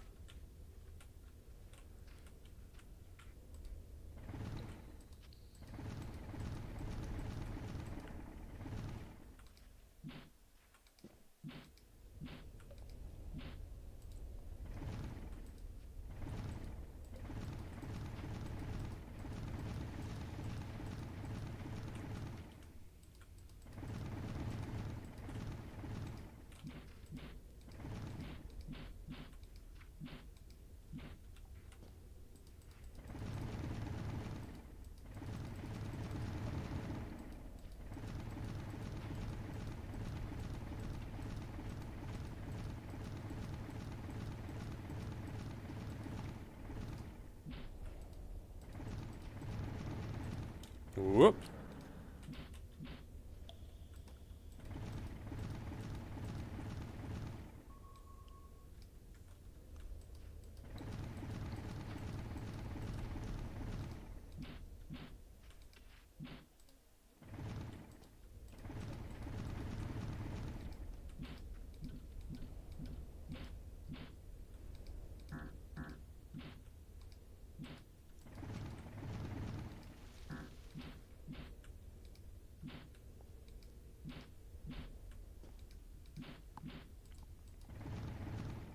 It's always really spooky when you see this. It's like, oh boy, how deep does that go? It goes this deep. That's how deep it goes.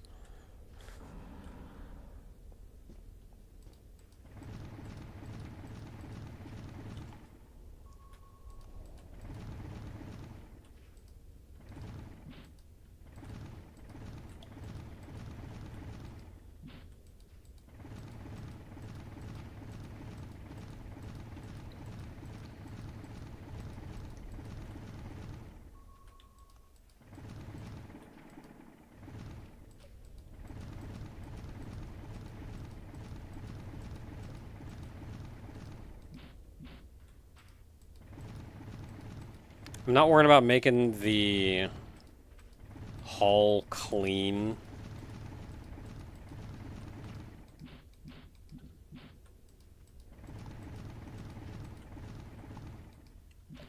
Making the tunnel clean because I know I'm gonna have to come back through here. Dig out more. So I'm just gonna probably wait until I'm about done.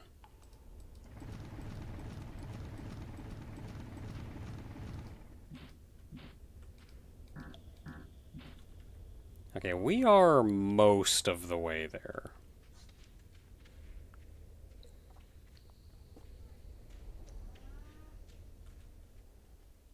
I guess I can clean up some of these.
Oh no, I hacked up.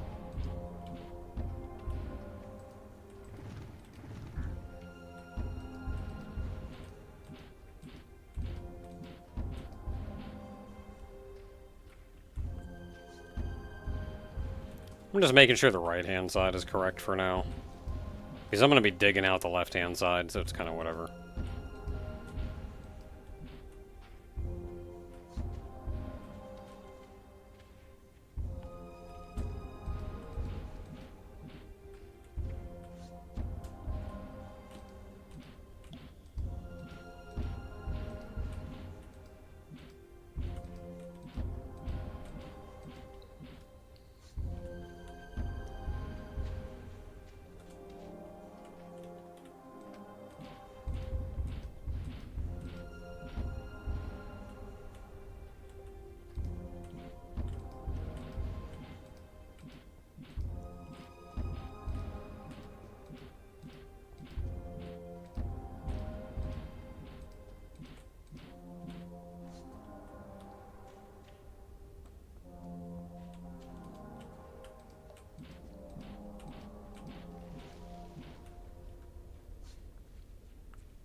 So the guy who originally made the sorting grid, he actually wrote a program that would edit the save file for him in order to create that thing. And I think that's really cool that he figured that out and even wrote a program to do that.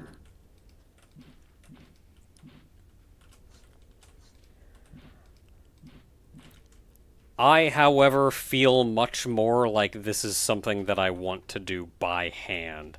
I want to have accomplished this on my own.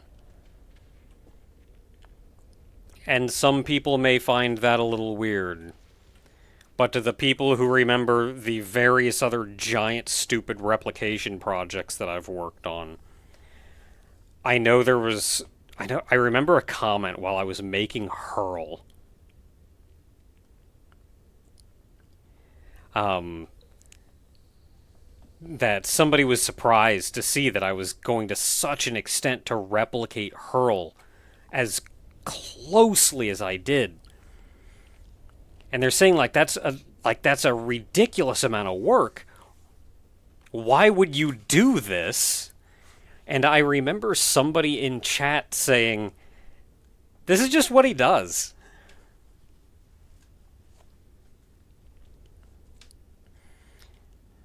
And yeah,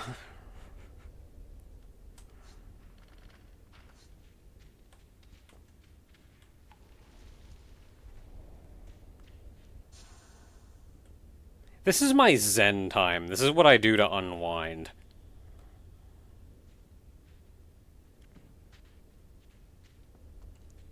I put the time and effort in to do these stupid projects that nobody in their right mind would actually do.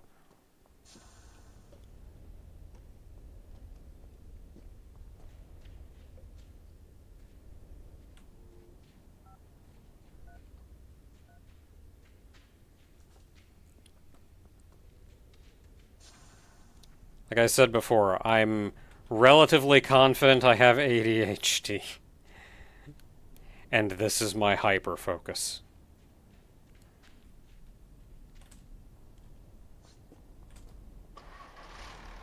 Oh no, don't go that way.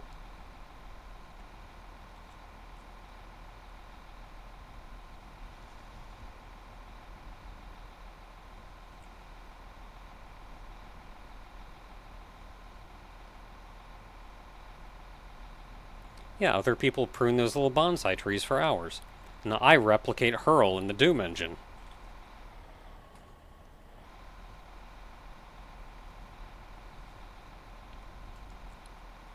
There is kind of one or two more Doom mods that I want to work on. Big projects that I want to work on. But I have games that I'm making that I need to do. And I need to pull myself away from the dumb things I get hyperfixated on.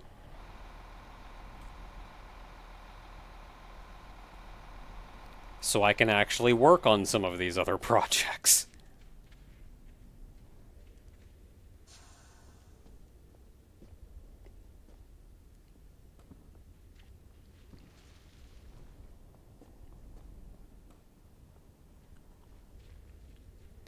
I would very much enjoy if I could get hyperfixated on a thing that I want to do.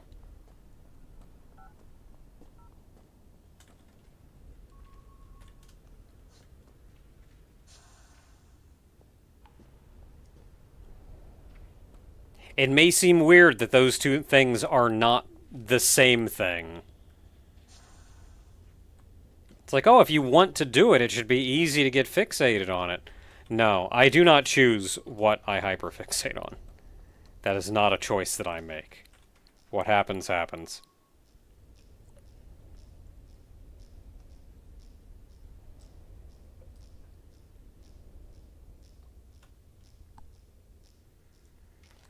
Okay, so this is 5-0. This is 5-1. This is 5-2. This is also 5-2. It's 5-3. So this is 5-2. I think this is where I'm going.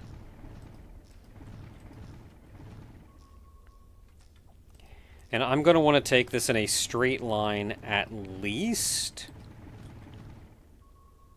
this far.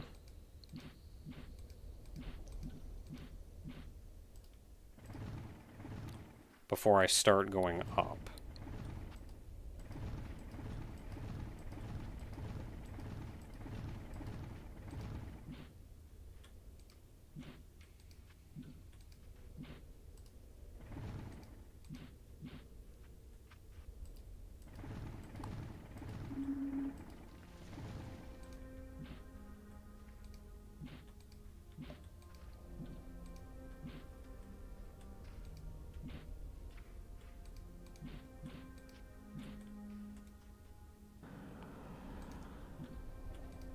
Come on, just put goop in the hole.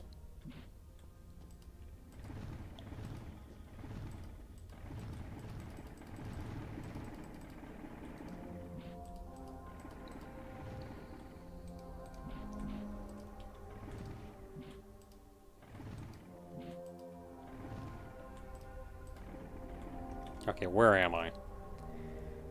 This is a Z. Ooh, did I go too high?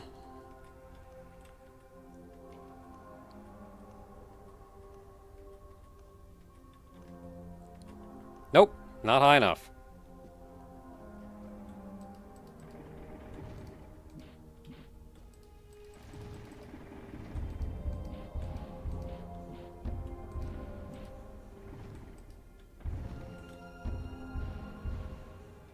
Heat 3, we're getting close.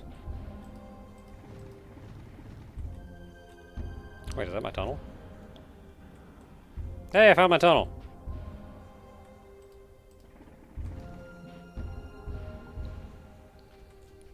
And I'm lined up perfectly with it, too. Good job, team. How further did I send this tunnel? Oh, I sent it pretty far. I underestimated.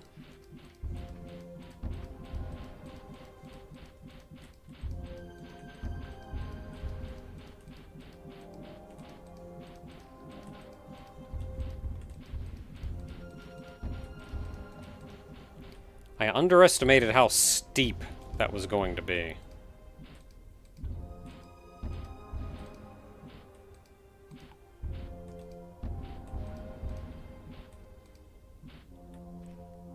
Okay, we good now?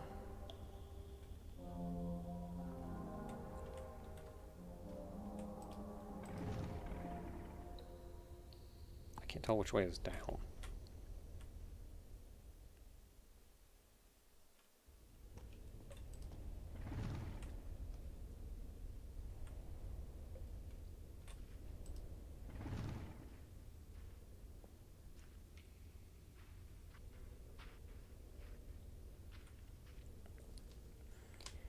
Okay, Coolio.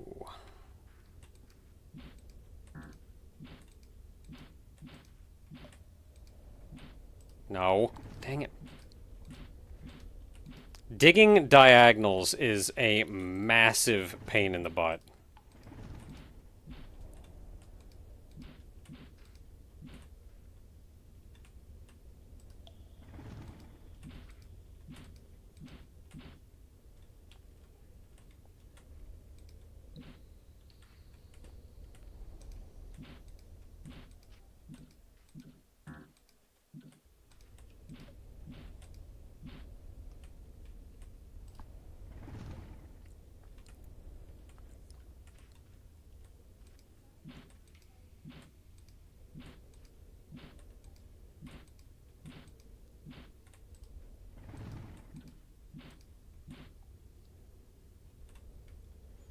Okay, I'm not too worried about getting the right-hand side.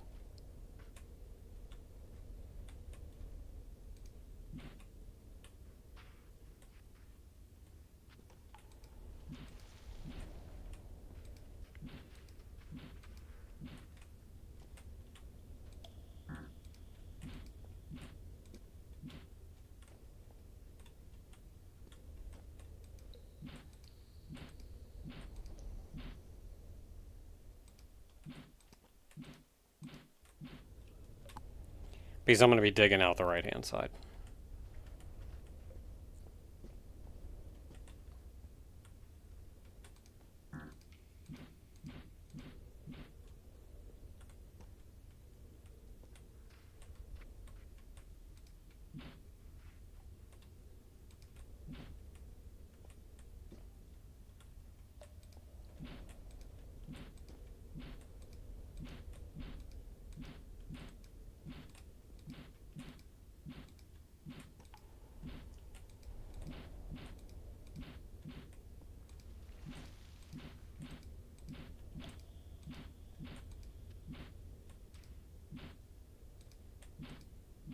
Dang it. Okay, I think we're good.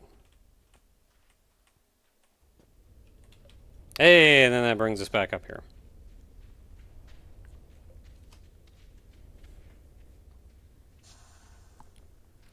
Alright, now we just have to dig out the rest of it.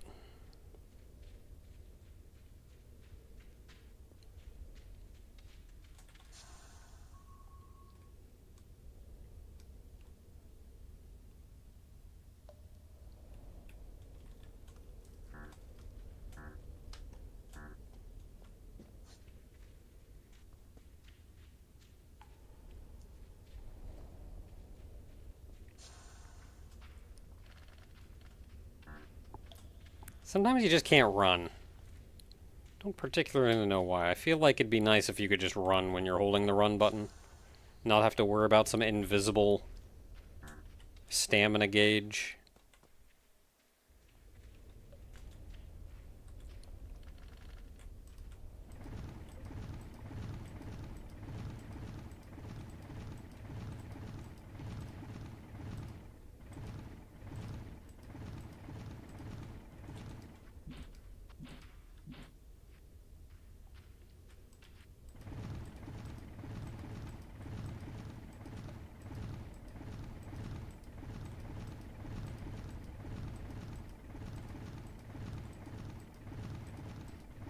I kind of get because there are horror elements in the game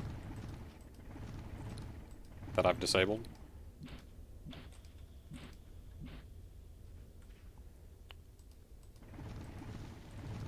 That's probably why it's like that. But anymore, I'm just playing this as like a weird tunnel network simulator. And it'd be nice if I could just get around to network my network.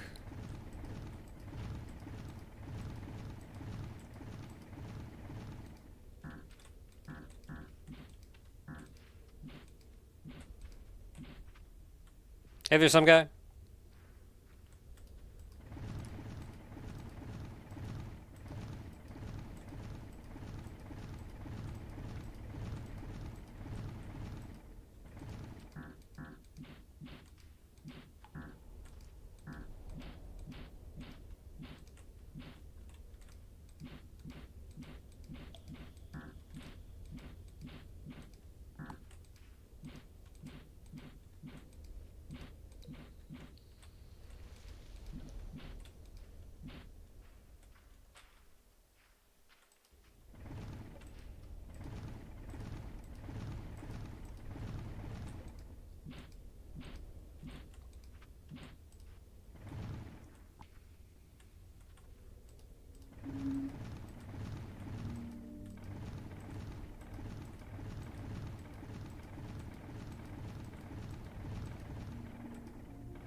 I enjoy immensely that a suplex is a way to stop the Phantom train.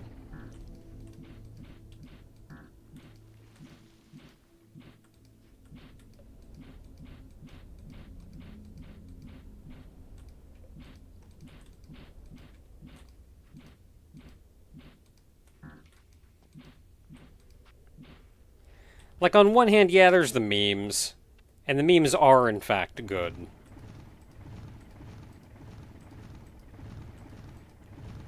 But that it has some kind of, like, almost official recognition when it was absolutely not intended to be an official thing.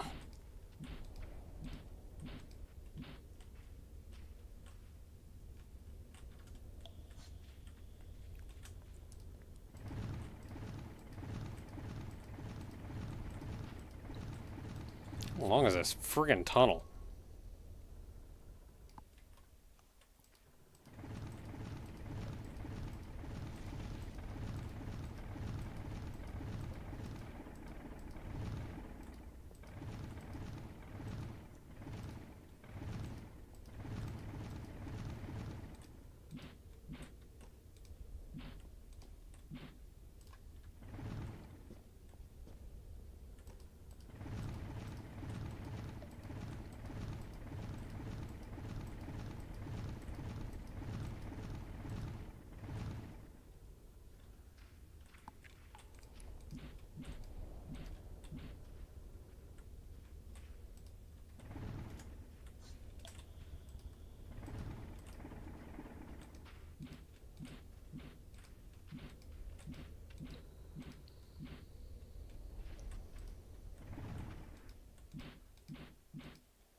Dang it. Dang it.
I don't even mind the stone so much, but the air pockets are real heckin' annoying.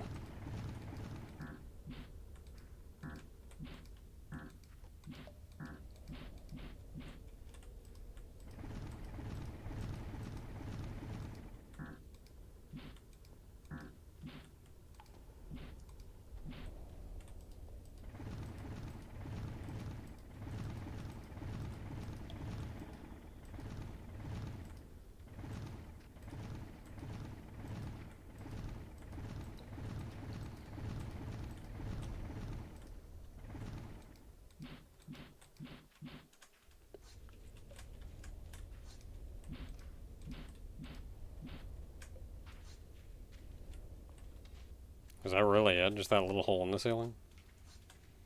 I was really expecting more.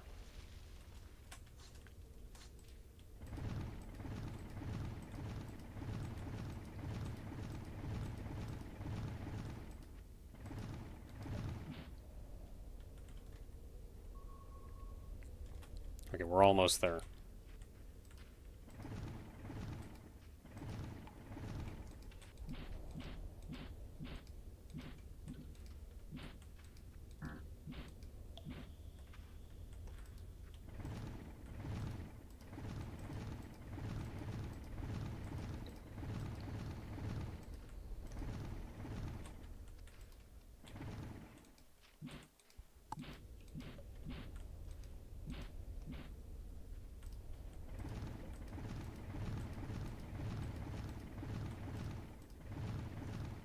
We're here!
Why is this such a pain in the butt?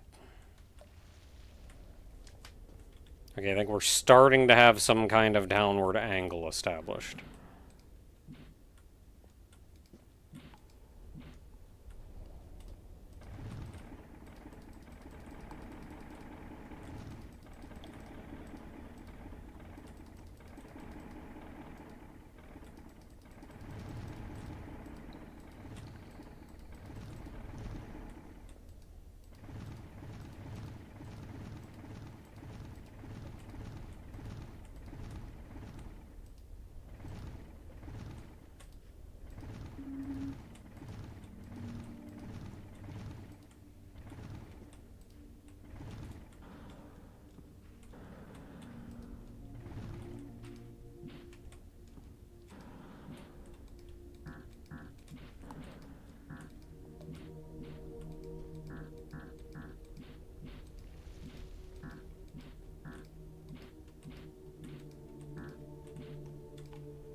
Why? We were so close. Why you gotta be this way? And by we were so close, I don't actually know how close we were.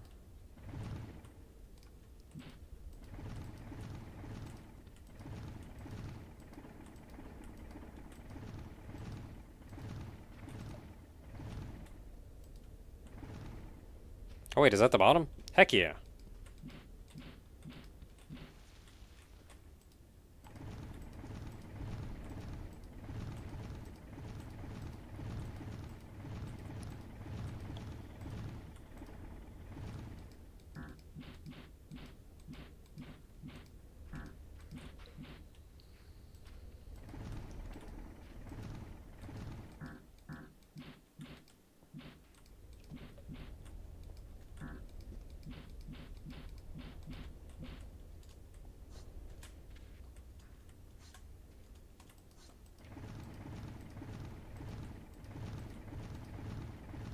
Freedom!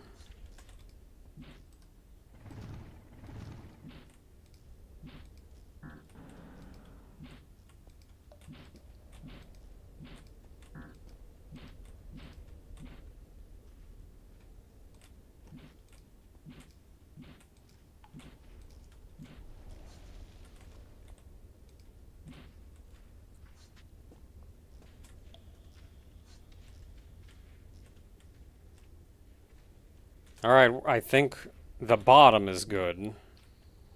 Now just to fix whatever is going on up here.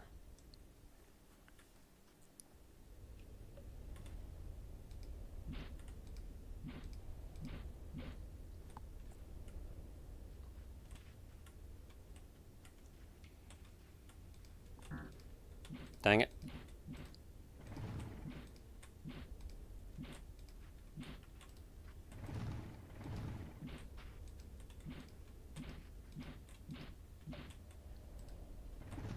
Okay, I think we did it.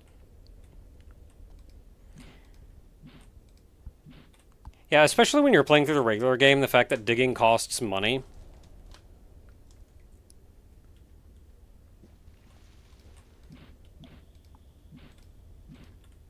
Kind of encourages you to figure out how to get money before you just start digging out to wherever the heck you want to go.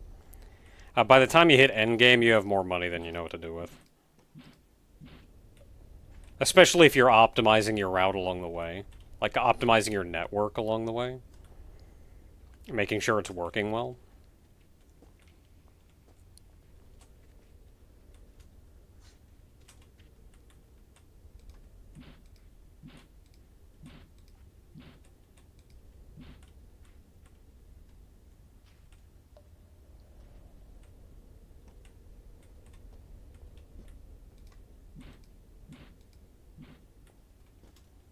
Whoa, what the heck's that?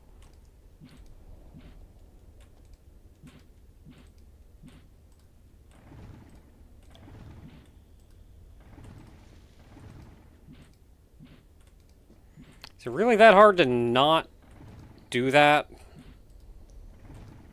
Thank you.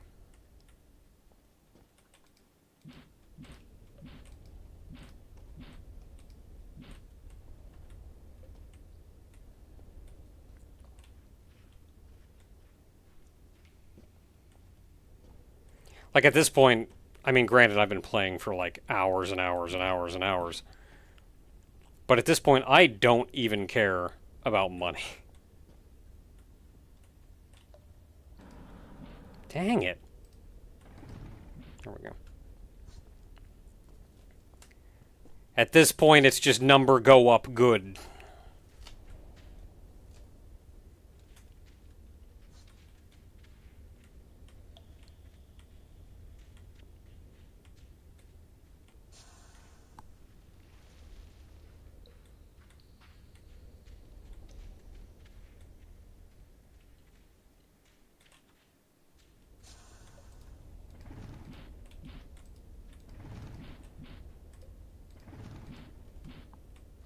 I'm doing that to get rid of the pile of stones.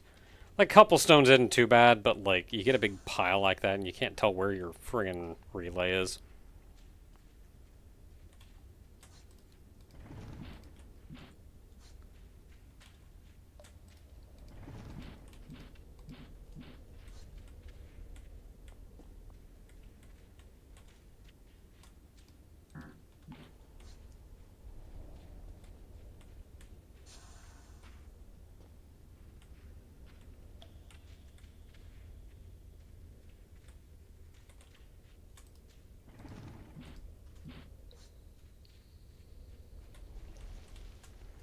Yay!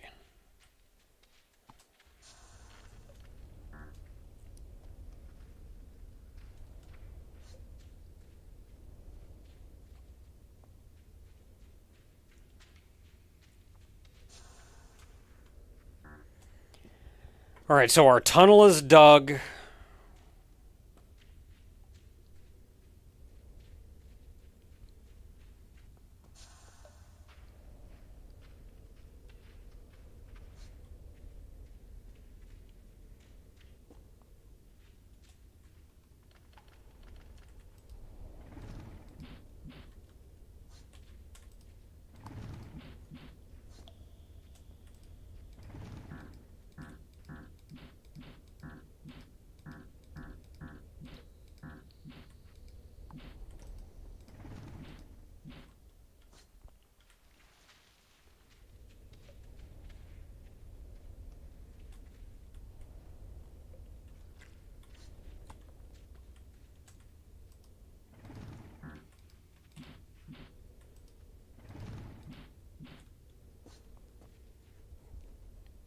Wee.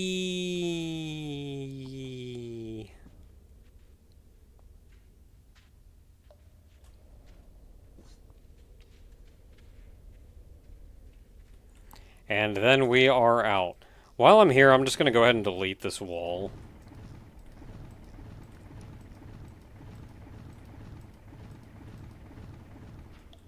It's not helping anybody at this point.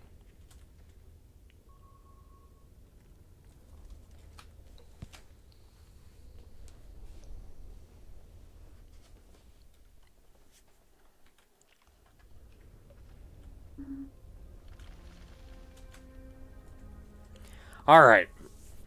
At this point, we need to disconnect the entire network.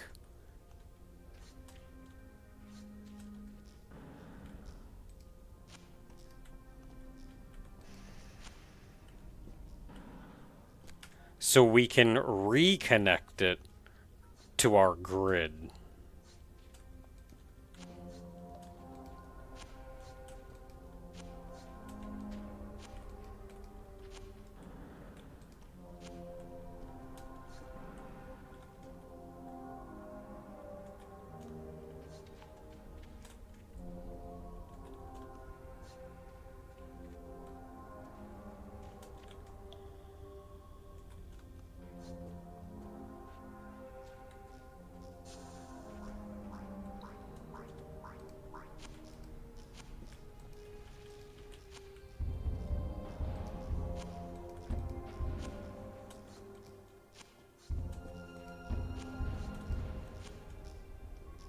Now, the villa does get us some good money.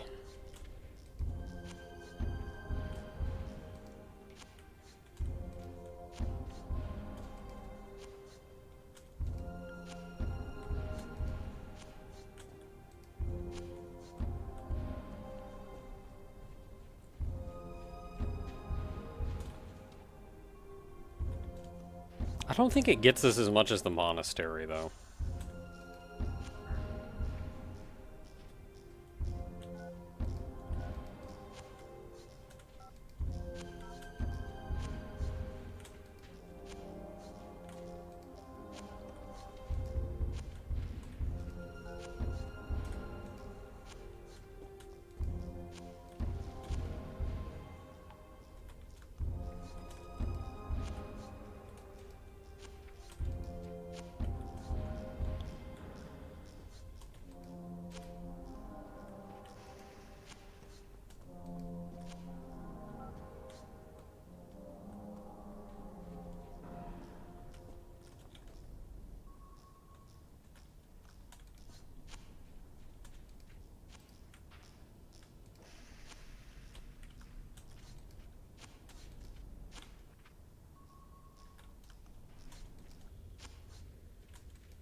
I did look into how to edit your save data, and like props to the guy who wrote a program to do some elaborate bullcrap.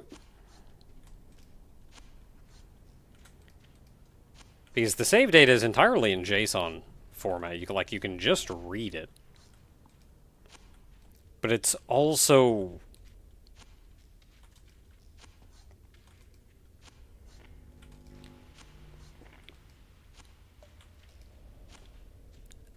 non-obvious, let's say.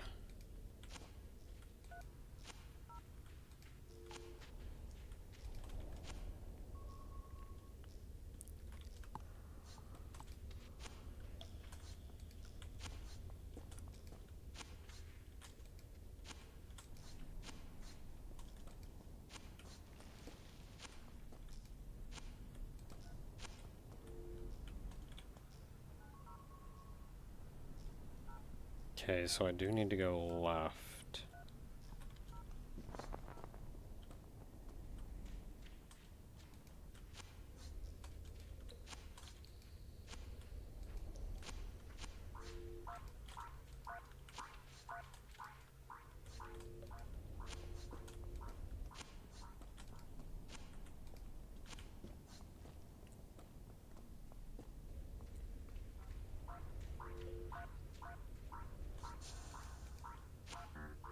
This subnetwork chamber just kind of prints money.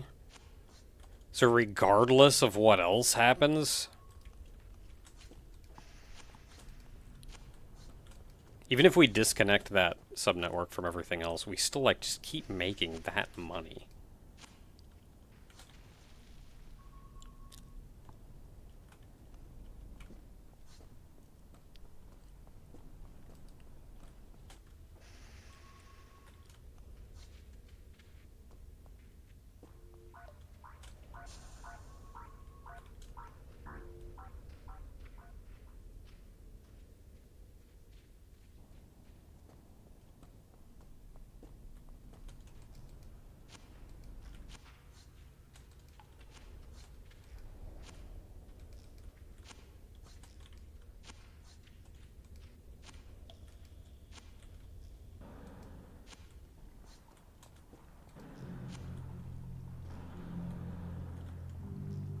So what do we got going on here?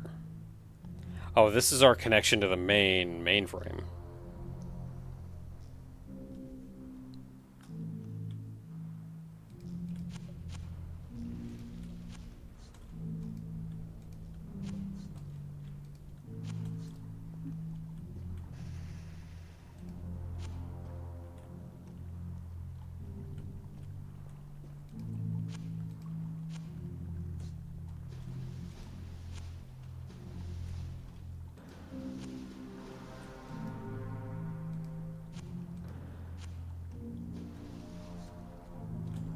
And that should keep working as it is. I'm just going to leave that there.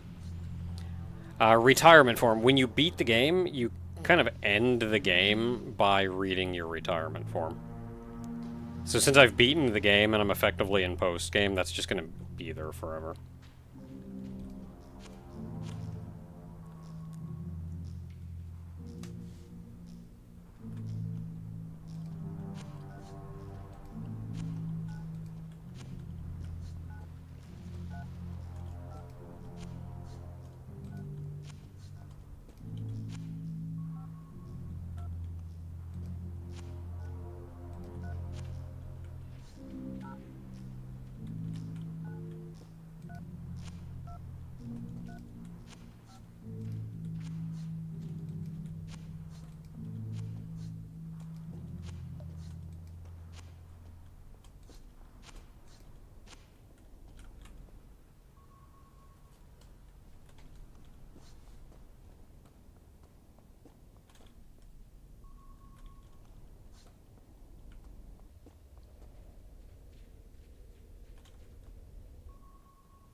Okay, is that it?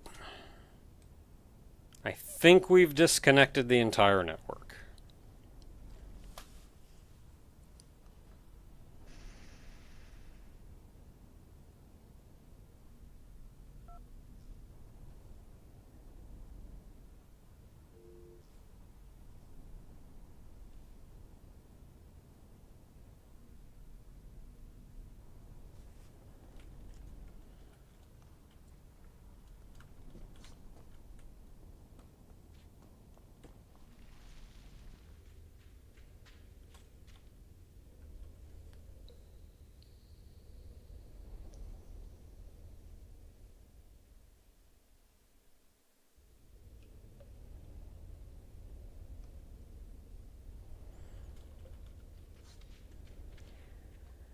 Okay, so going in the villa.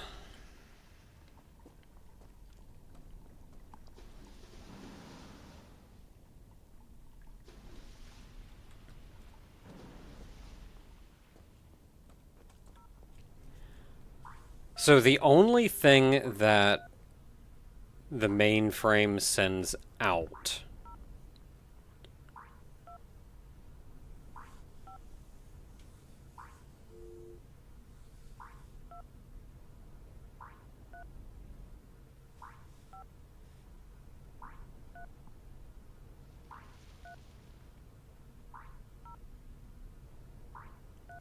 what in the world?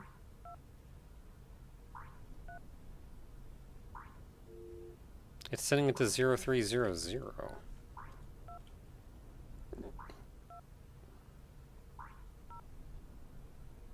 I mean, I guess it's making its way back, so kind of whatever.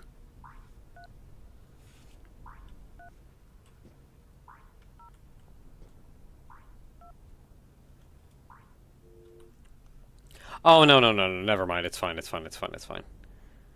So that to 2120, so that's going out, working its way around, and the end of it. Why does it say from 0300 though? It's not.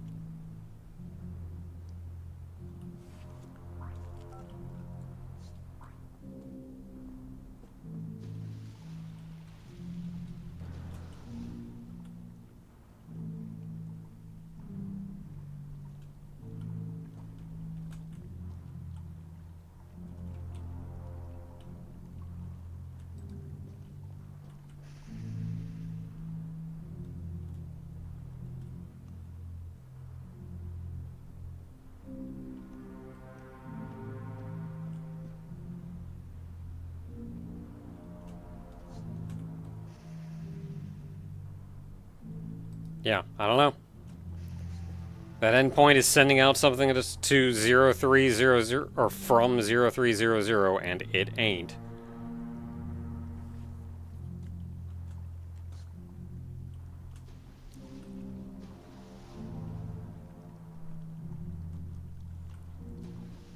Oh, actually, I think they all say they're from 0300, even though they're not. Interesting.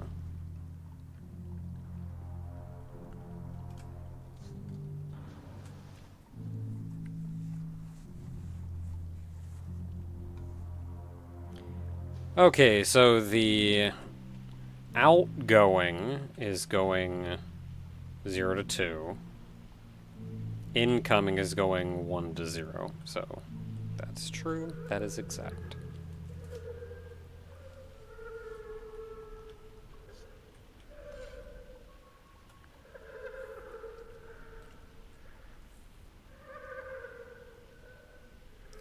So I want to leave yellow as being the main path.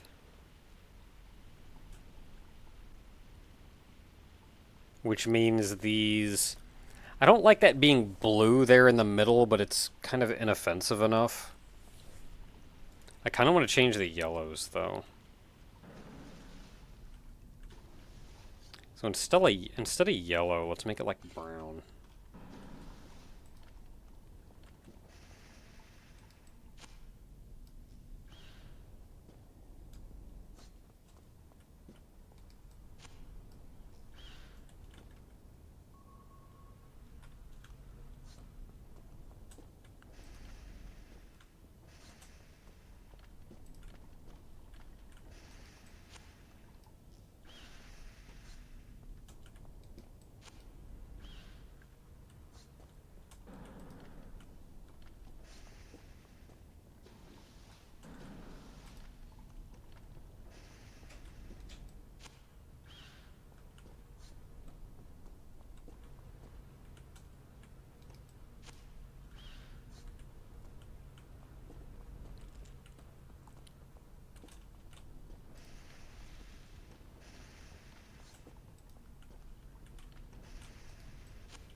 Okay, that one just connects directly.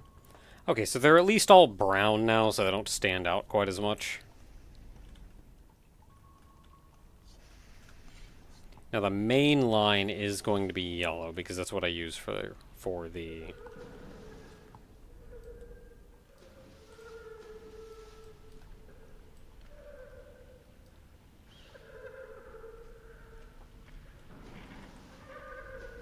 Yeah, so we got that going in that way.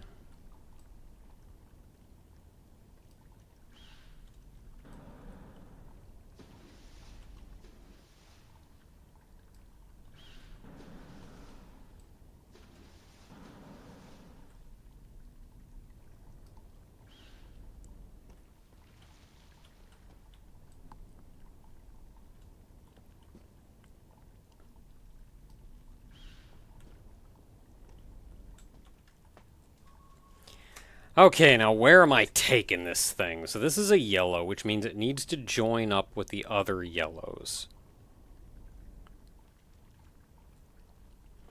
So that's only going to be one line. But I think that means that it's going that way. This is a weird line, though.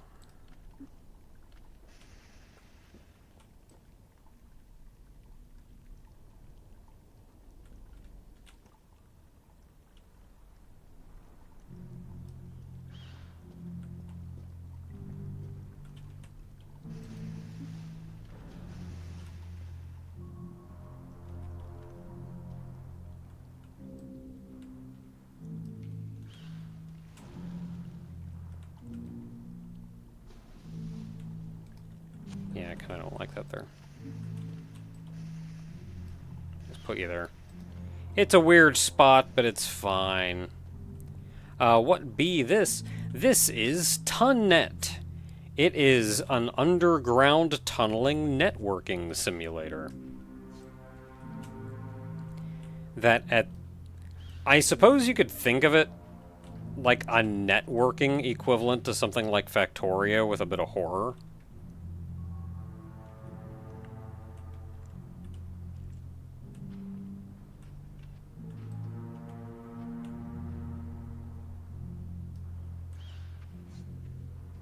Am I really stuck with that where it is? There's nothing I can do about that.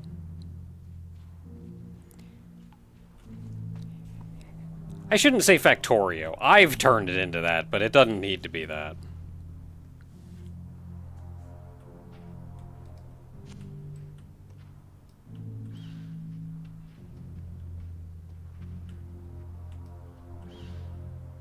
Is it fun? I've been very much enjoying it.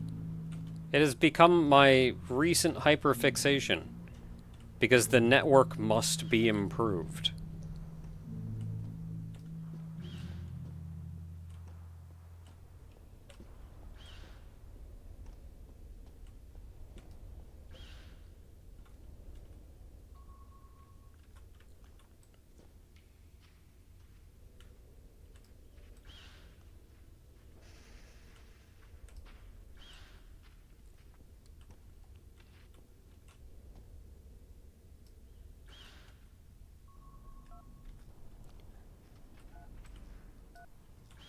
Why, thank you, Kilo Zabba. I try. Actually, I don't try at all. I've long since given up. I'm too tired to care. Maybe that's part of the appeal, though? Nope, don't need to be going this way. Oh, so this is where I rejoin Yellow.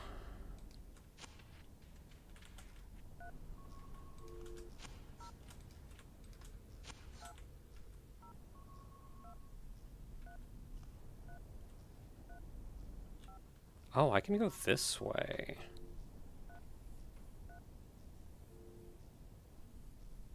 No, this is where I need to go. What am I talking about?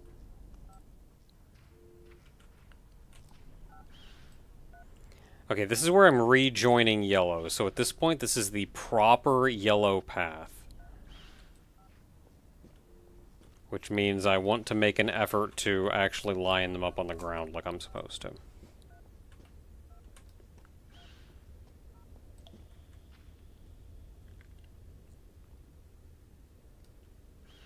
And then this is our path.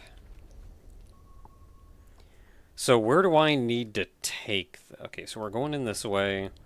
So I want Yellow to be on the far left.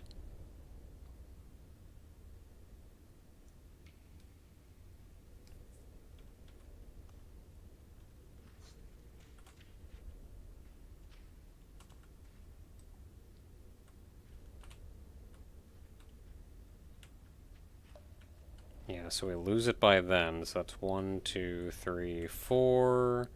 So right here should be fine.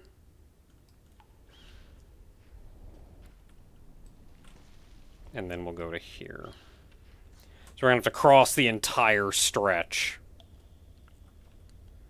Bump into anything scary. So these hubs, I guess, there are 4 different areas. And each one of the main center area, there is, of course, a story to be told and playing through this game that explains, at least to a degree, what these things are and where they are. It doesn't really explain it like any good horror. But what there ends up being is a kind of entity inside each one of these.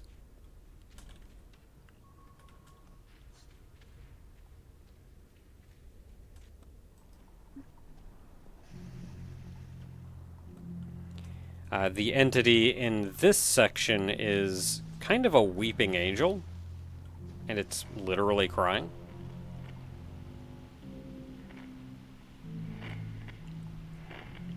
So it only moves when you turn your back to it.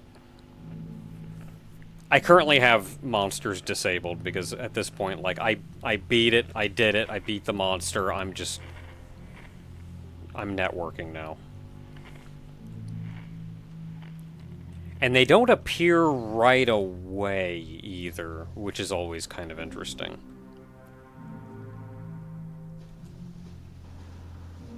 Like, you come into this one and you can walk right up to the mainframe. But as soon as you disinfect the mainframe, the lights go out and you wake up outside. And now to connect to the mainframe, you've got to go back in there and, like, tie to it.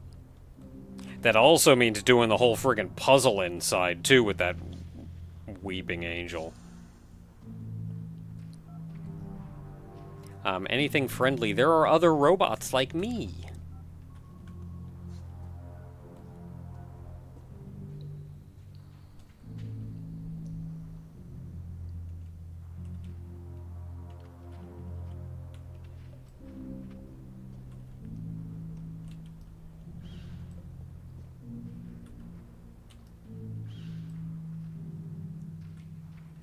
Yeah, and typically what I've done is go in,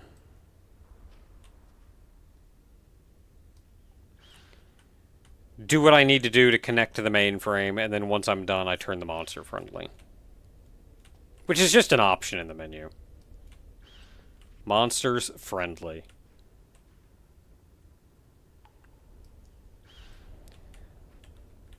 It's like at that point, I think I've proven myself. I'm here to network. Thanks for stopping me. I also have that little guy. He's friendly. Did I miss a hole in the ceiling? No.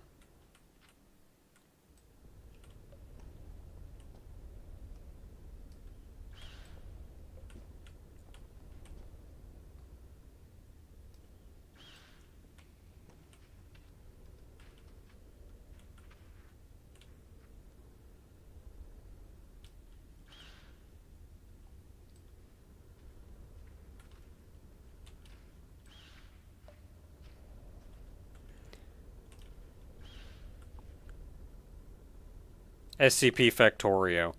A little.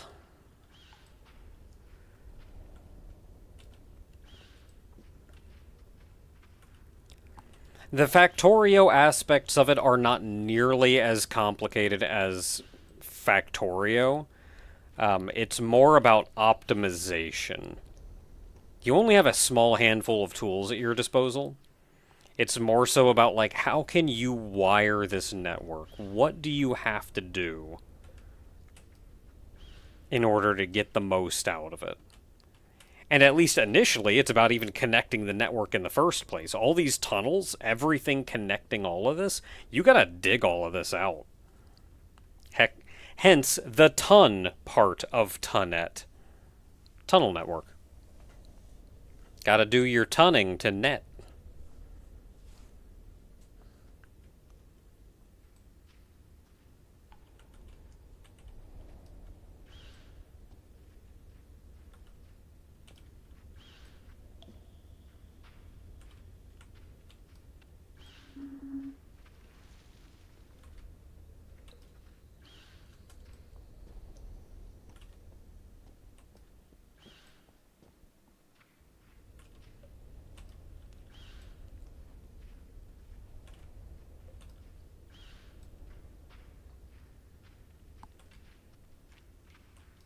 And, like, I've, at this point, turned this into some kind of weird Factorio super boss. But that is 100% not required. Just make a ring network, it's easy. You get, like, 300 kilobytes per second.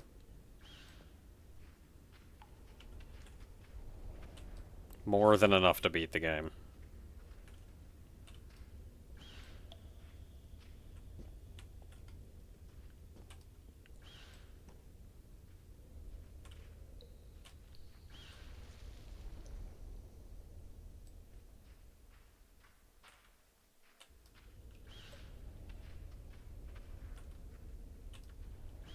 Yeah, everybody down here in the tunnels is a robot now. We don't really know what happened to the humans. There were some humans down here ages ago. Well, we do actually know exactly what happened to them. There were some humans down here ages ago. They're dead now.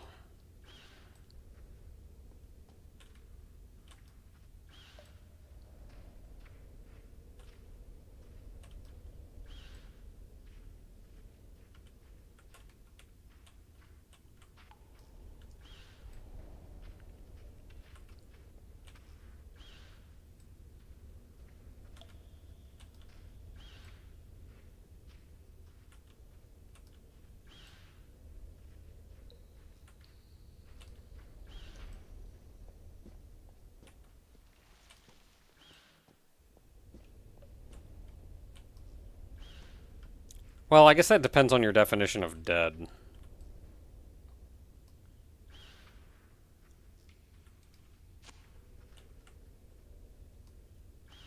Some of them are still around.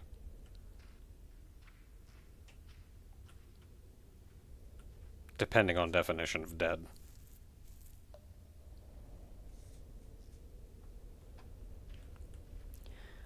Alright, we've officially connected it.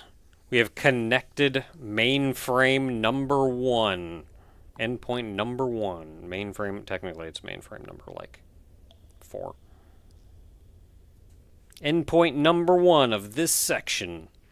This endpoint does not, or this mainframe does not actually output any signals. Yeah, so, this is the hot mess that I'm making. This is far above and beyond what you are expected to do to beat this game. You can beat this game in like 15 hours. I have put over 100 into this game.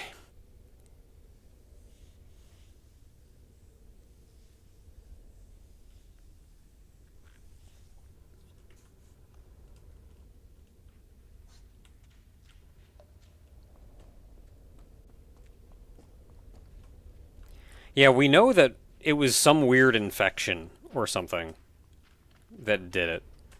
We don't know a lot of details about it, though.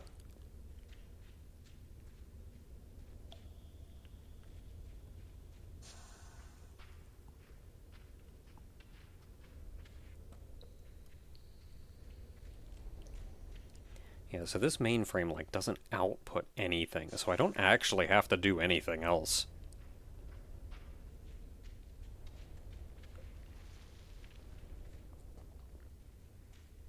For this particular endpoint. Next one may be a bit harder.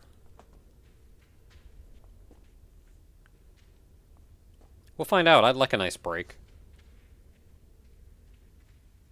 Give me a couple easy ones.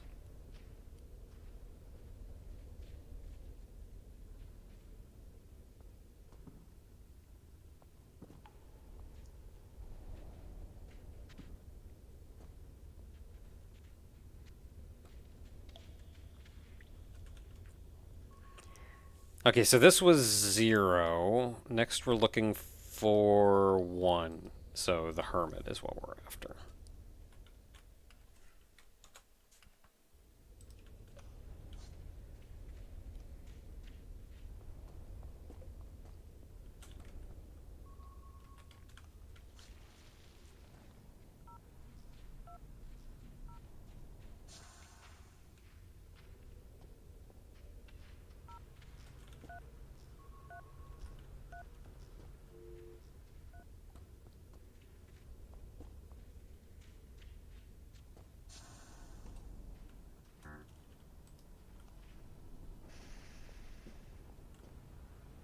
Nobody's actually using this one.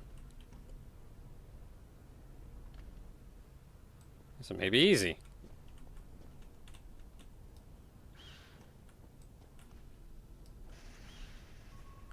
So, Hermit, Hermit.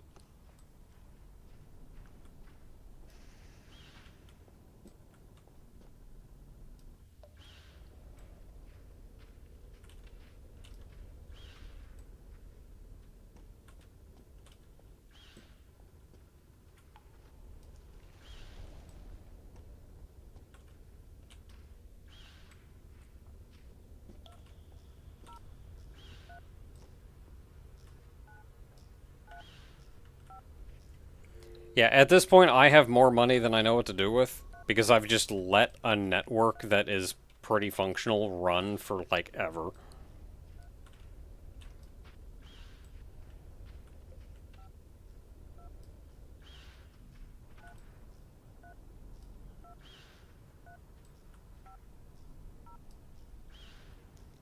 I don't think in my wildest dreams could I actually spend that much money in this game.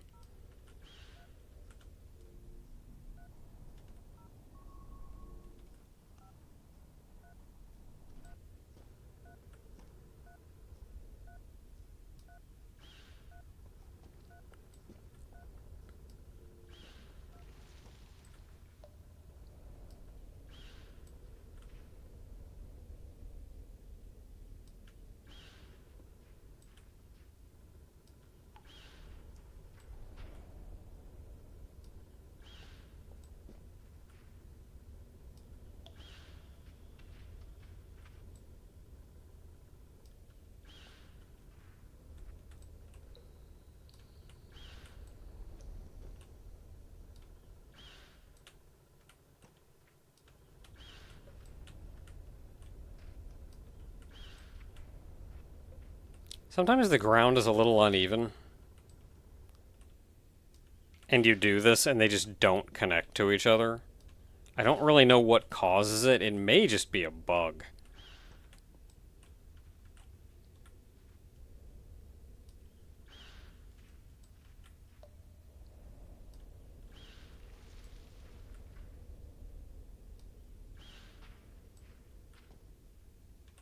Sure would be nice if it didn't, though, but... Also, Dev hasn't worked on this game in, like, years. Down here, building a supercomputer. It does look a lot like a processor.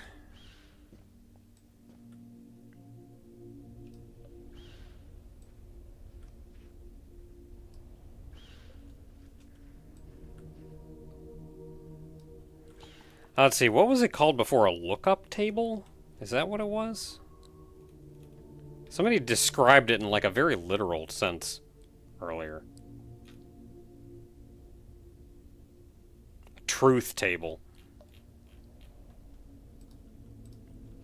Technically, it's just a very big truth table.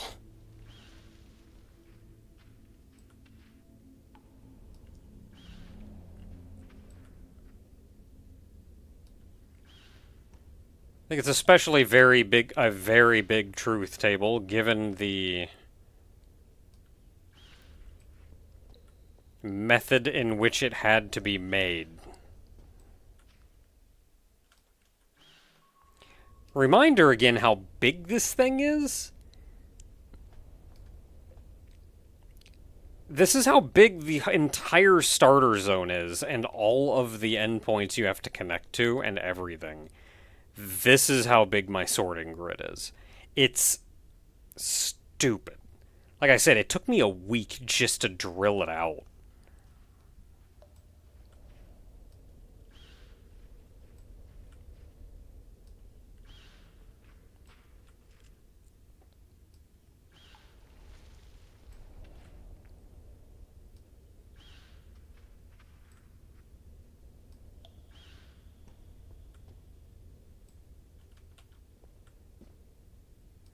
Very easy to get lost. Especially up here in my grid. You see all these like red and blue horizontal lines?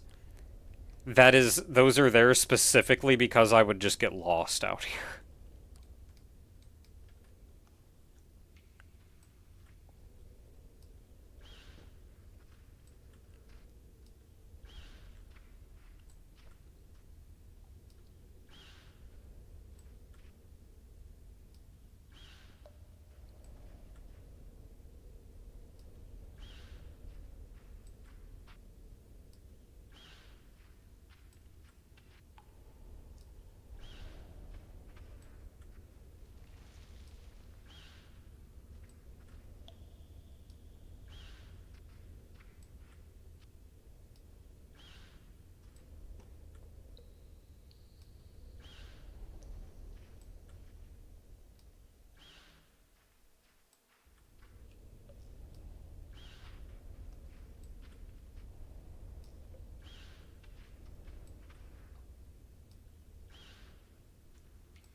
Alright, number 2 attached.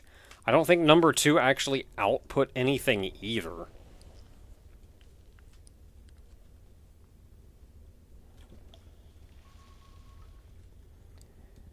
So let's go hook up number 3.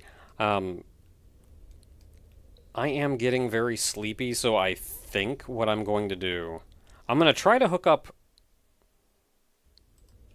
Okay, it's the school and the nightclub. I'm going to try to hook up these two, and that'll fix me with group 0.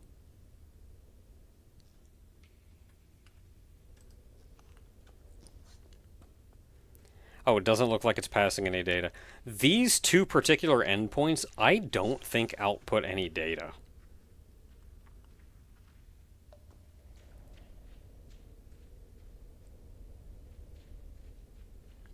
Occasionally, we should see a signal going back the other way, but I think that's mostly just from one or two endpoints that just kind of mail everybody.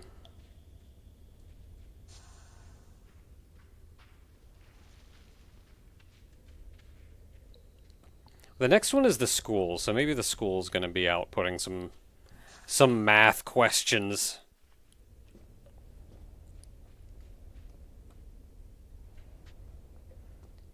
Saw a school in the prior area. Student must have been sending out messages to the nearby subnetwork.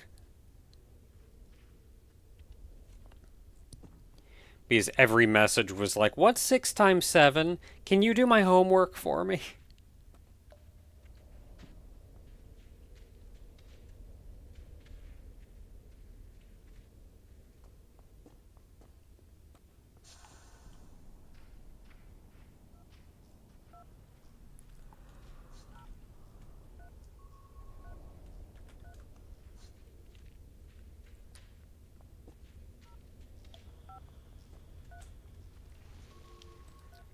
Okay, this is 2, this is 3, so school is next.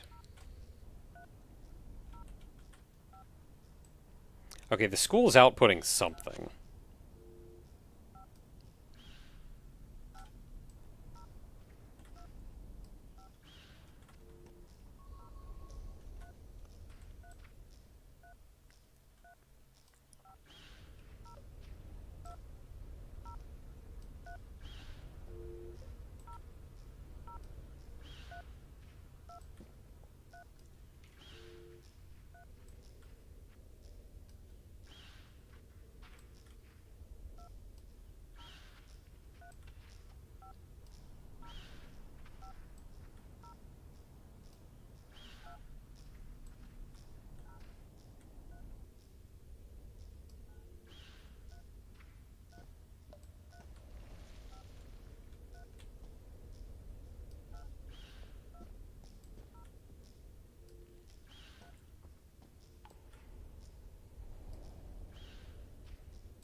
When building the actual grid, I was super picky about what relay was where, how everything connected. Everything had to look perfect and pristine and uniform. And then in doing these wires out here, I don't care. I'm not gonna make sure that like none of them are the friggin' ones that light up or anything. It's just no. Get out there.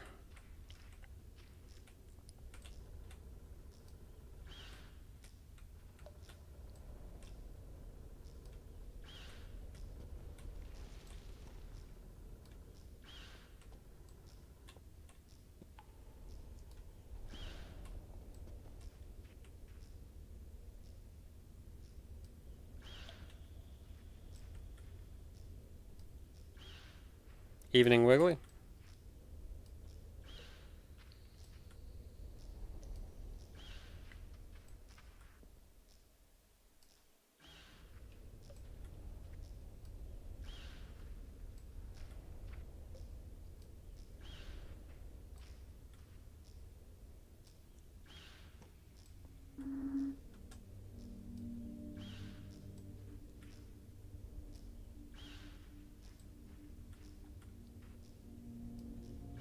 I had a thought and then my brain stopped.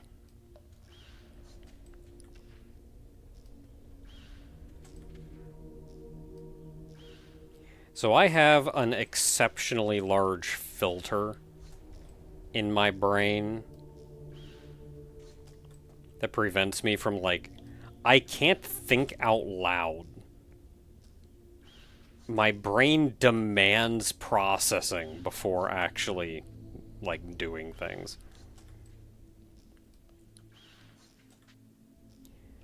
But also I get distracted easily, so I start thinking about like, oh, that's the thing that I should say. I should explain that. I should do that. Ooh, shiny. Well, I was thinking, then I got distracted by something. Like, man, these lights sure are bright. It's the end of my thought.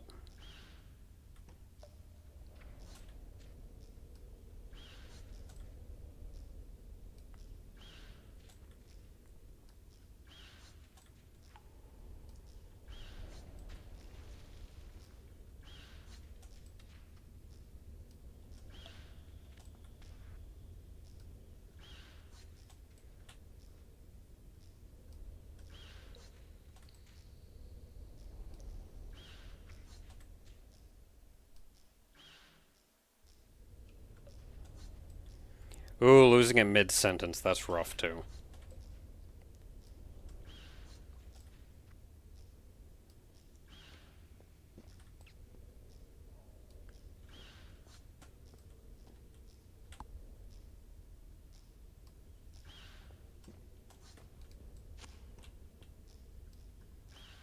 Alright, now this one is actually sending signals out.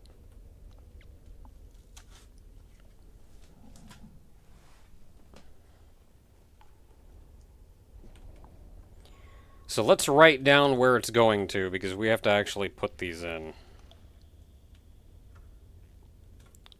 0310.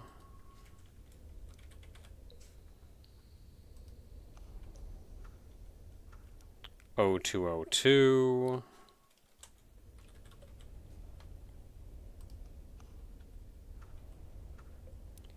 0310. That one's going back. That one's going to 0302. 0302.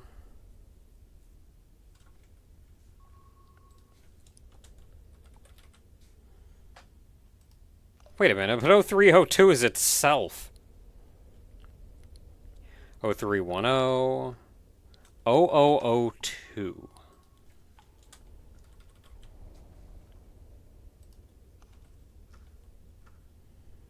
0310. 0102.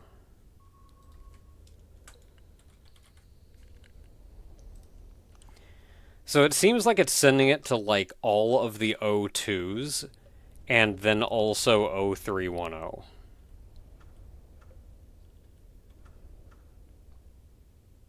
Yeah, we're looping at this point.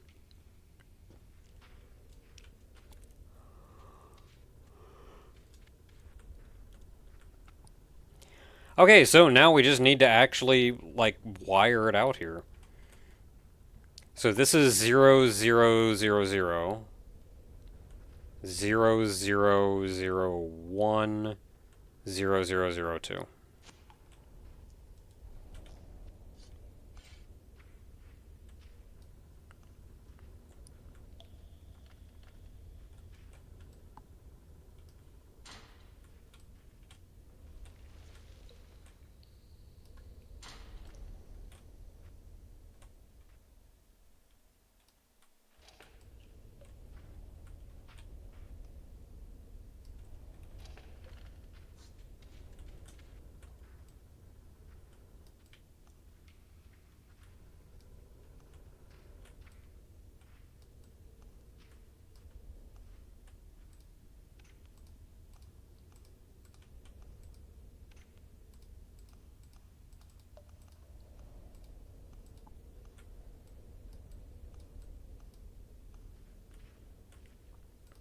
Two to one, 2 to 1, and that should be done. So that's 0002. Easy. So next up is 0102, so we have to look for the next blue line. So that's red, red, red. They should be blue. That's 012.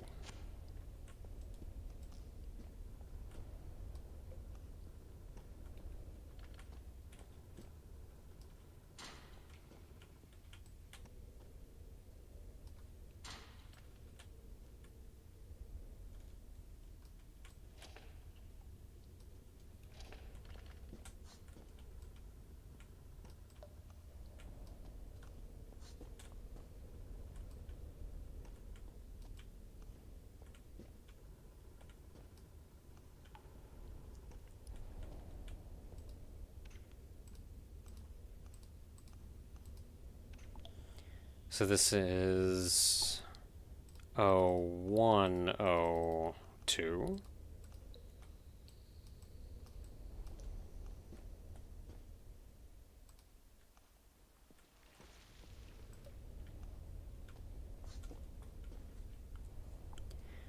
So next up is 0202.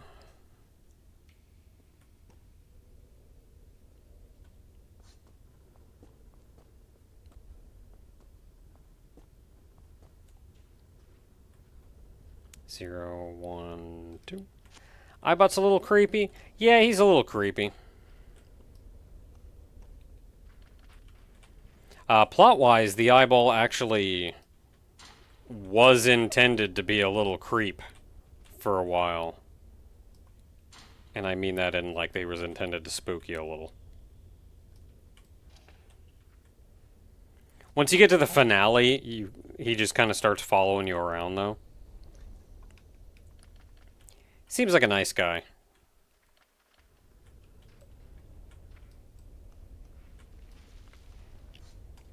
After the finale, doesn't have a lot going for him, but then I guess neither do you.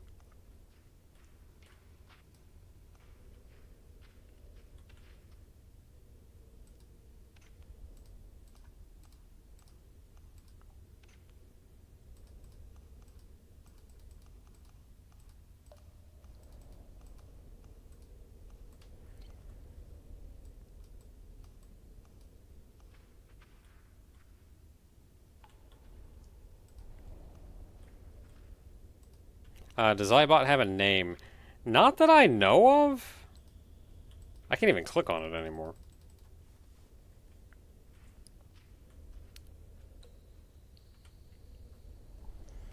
Okay, that was 0202.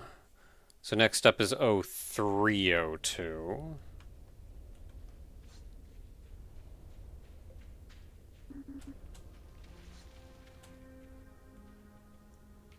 There's our blue wire. 012.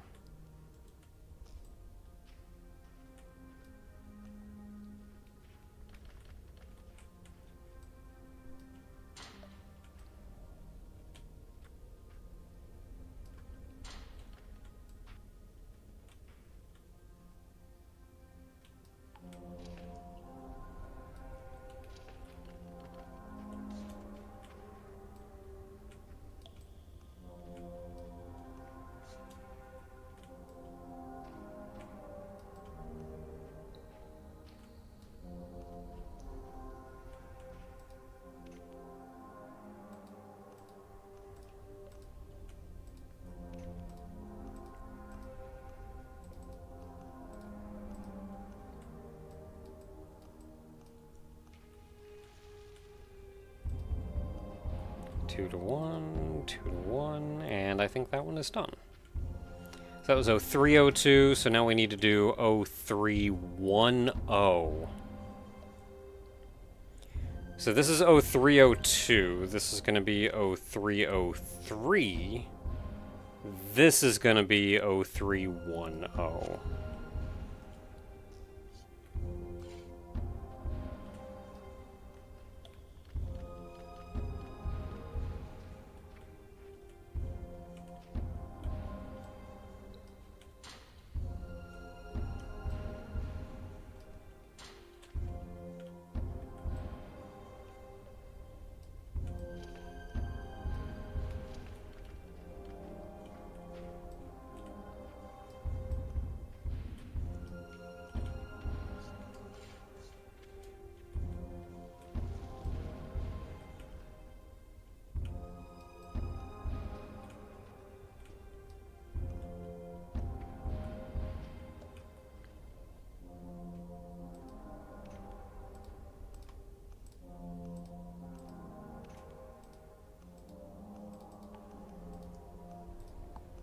So 0310, 0310.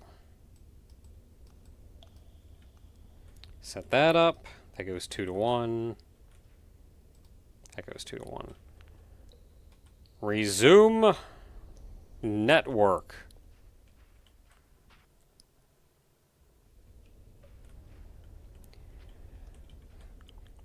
So we got a couple of them passing this. So something we want to keep in mind is, or we want to keep an eye out for, is how many signals we're getting going on this right side of them. Because there shouldn't really be any. But some of them maybe went to like the first stop on this line and they were already past it after I fixed everything. Got everything ready. So it may take a minute to equilibrate.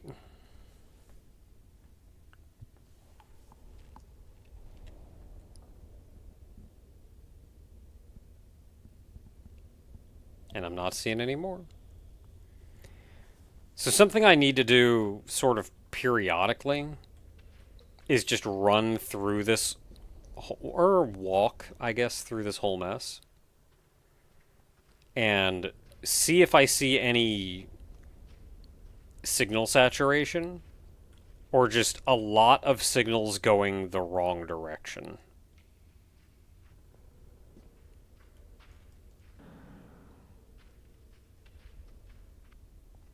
Like, it all looks good here. There was one line back there that was sending a bunch of them the wrong way. But I know there's one line that is just kind of saturated.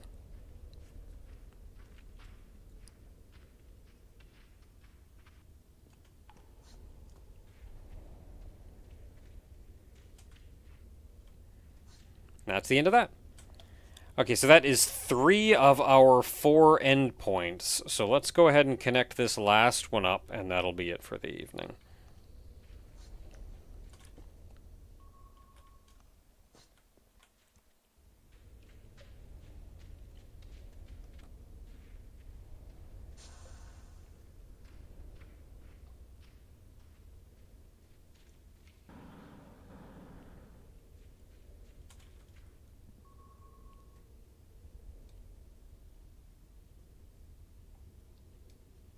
Okay, yeah, so that's that one. As always, I was a little bit overly ambitious. I was kind of hoping that I could just make this an entire final area tonight. But A, I'm falling asleep, and B, we're maybe tops going to finish up like the first of the final area, much less all of them. Where the heck am I?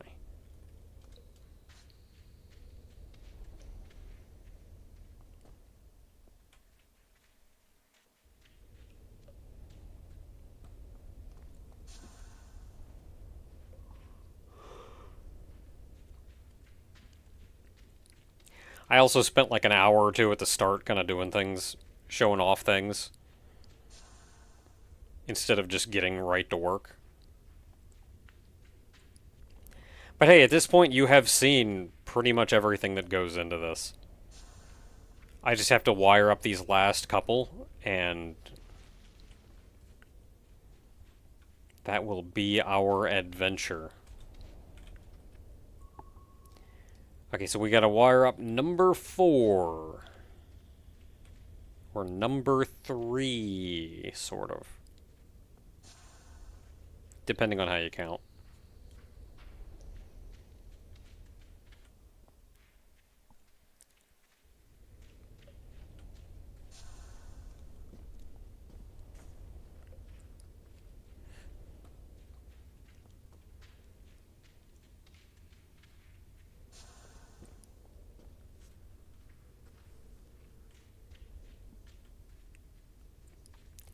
I'm gonna be happy when I'm done with this section, just so I don't have to run this length anymore.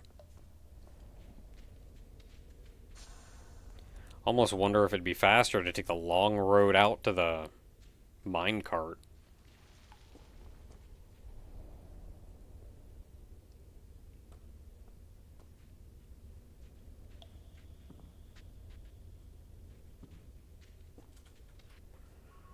Okay, so now that we're down here, we are going to 0303. That's the nightclub.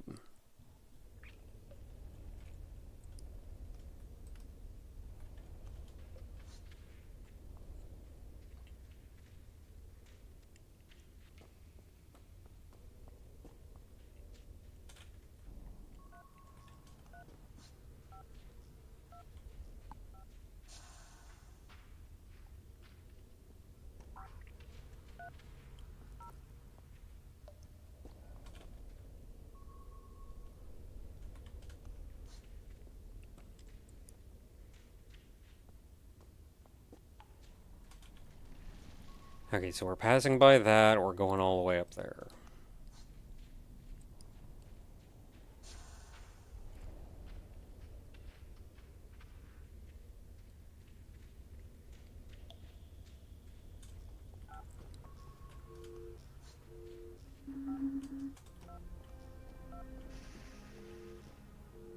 Yeah, you're doing some work. Oh, they do be vibing.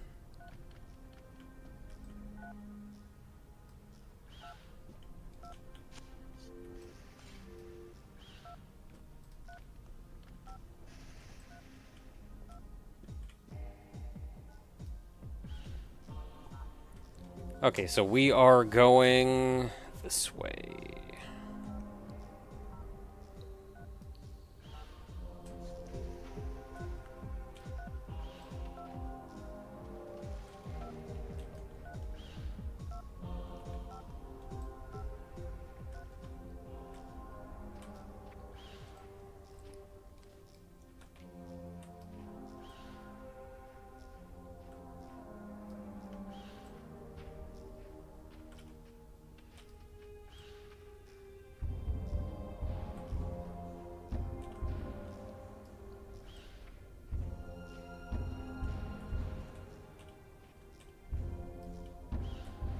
Alright, where am I? So I'm just continuing this way.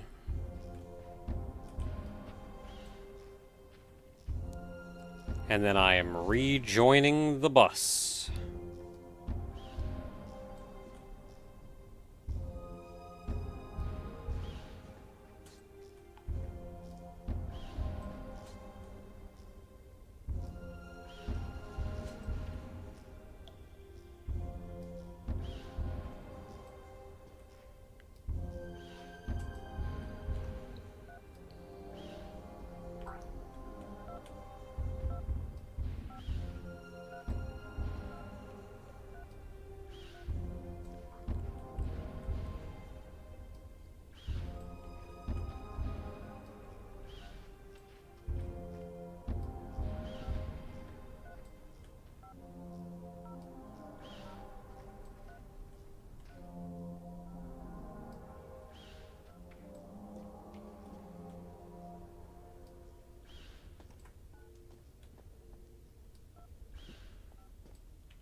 I can put it at the front of the line, just barely.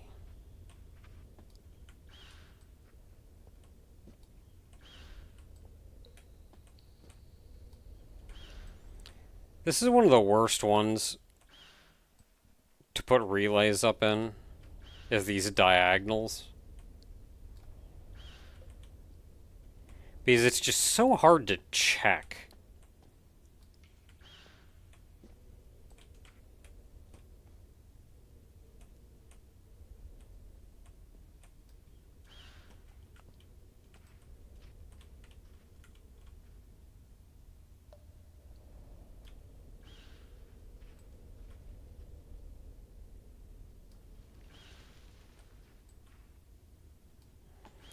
Alright, we're through the riffraff, now just for the long road.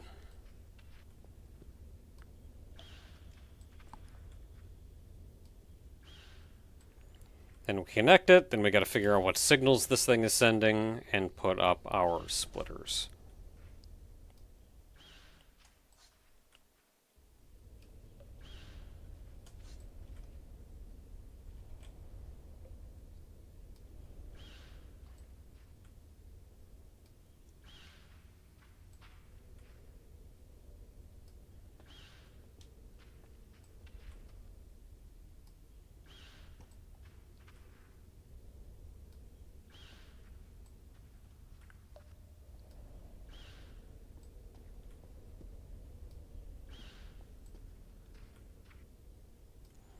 I have missed relays before where like I put it down that didn't actually connect to the nearby relays.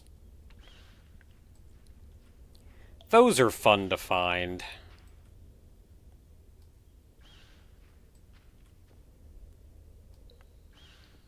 Normally that wouldn't be that hard, but when you're stacking the wires like this.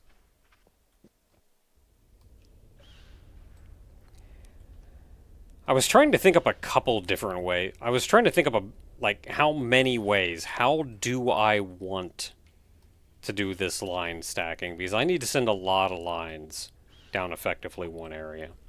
And originally, like, I was trying to run them all parallel with each other.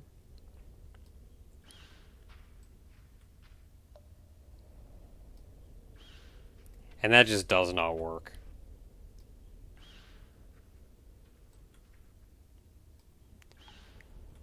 You kind of end up with fights and scenes and whatnot that just don't have anything to do with anything.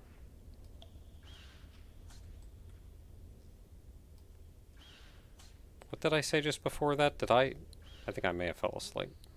I'm sleepy. I think my brain went into... I'm gonna start thinking about a weird thing that doesn't make any sense, and you're just gonna think you said it, even though you didn't.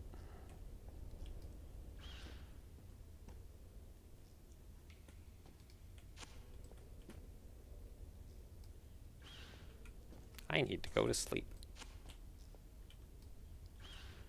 Okay, that one is now connected.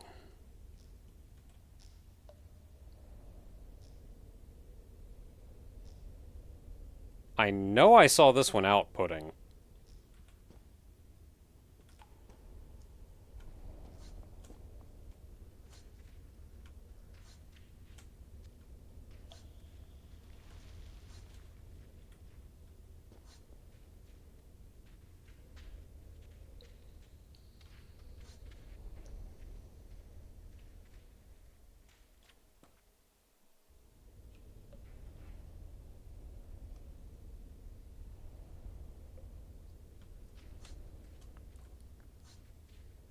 Yeah, that's all the school stuff.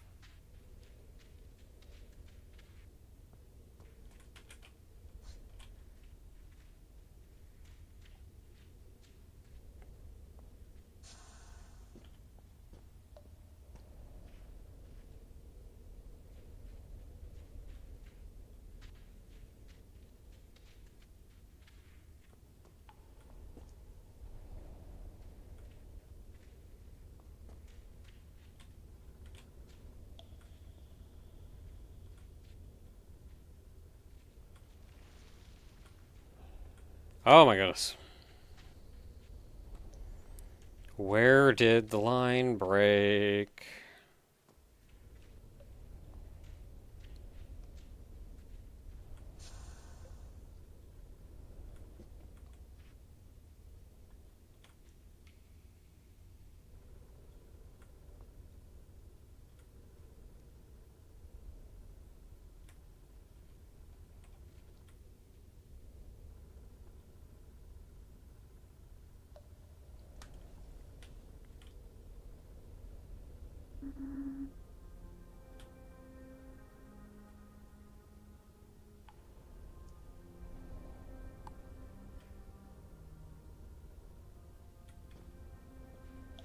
So what's the deal with the post-apocalypse?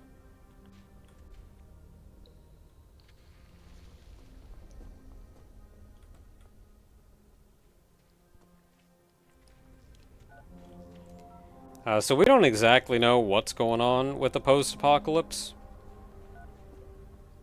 We just kind of assume that everybody's extinct. And that the surface is, like, polluted. Or... Wait, no, I got something here.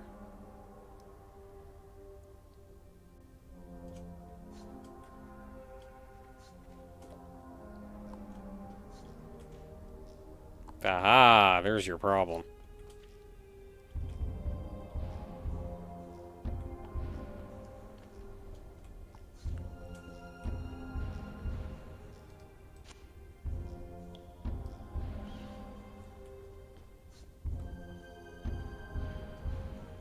Okay, that should get our signal out there. So at the end of the game, you find out that there never was an apocalypse. Everything's fine. Everybody's fine.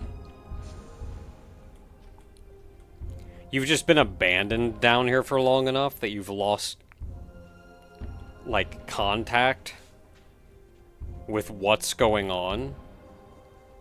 So our only real source of information are the posters and whatnot that are used to advertise this place, which say that the world may end. And that's why we're making this place. So of course they all just assume that, okay, everybody's dead, so I guess the world did just end. Rough.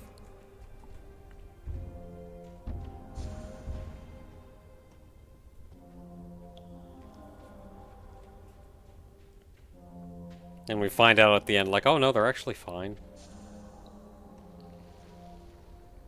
You can just go up to the surface. Just dig up. It's fine.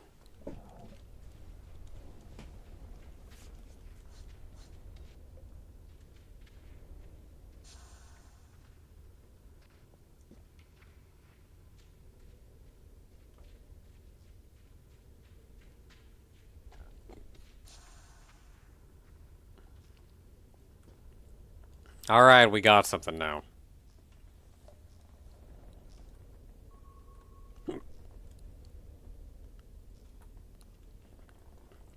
Okay, so 0333.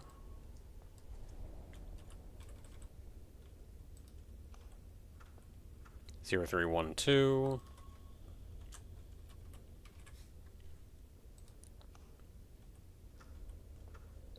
0331.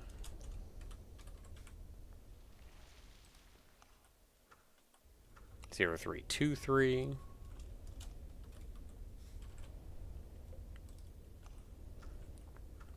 Then back to 0333. 0312. Okay, so we have our pattern.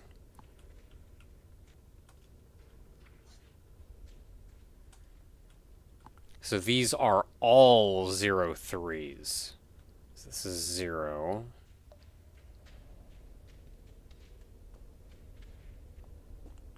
One.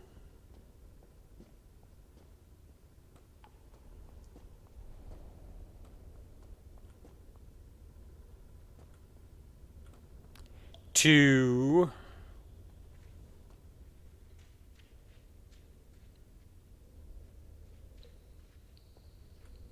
Three. Okay, so 03. Yeah, that's going to be all out here.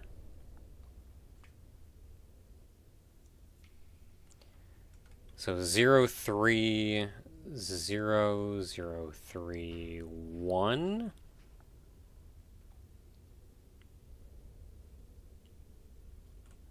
1, 0, 1, 1, 1, 2.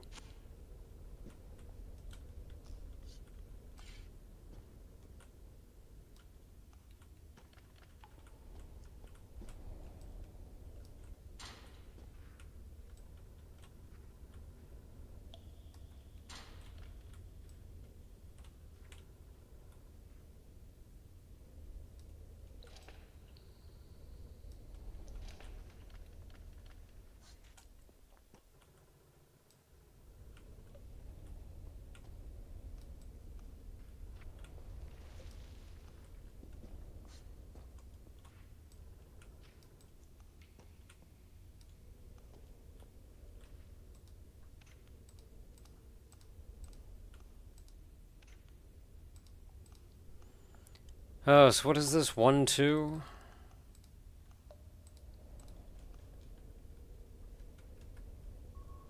Zero, 3, 0, 1. Yeah, 0, 3, 1, 2. So 0, 3, 2, 3. So if that was 1, this should be 2, 0, 2, 1, 2, 3.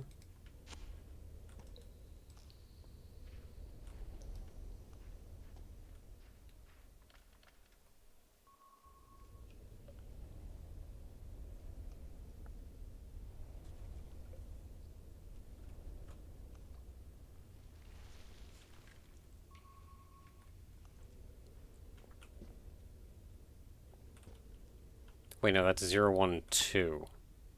Yeah, that's what I want. No, it's not.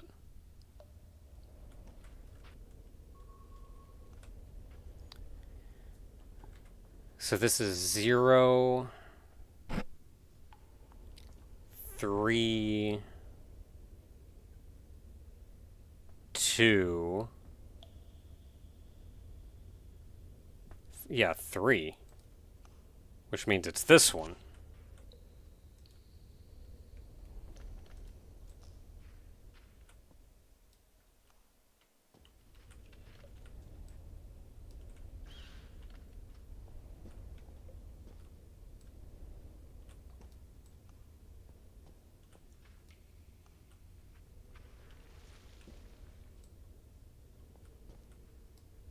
Okay, so nothing I can do about that one. I am facing that direction.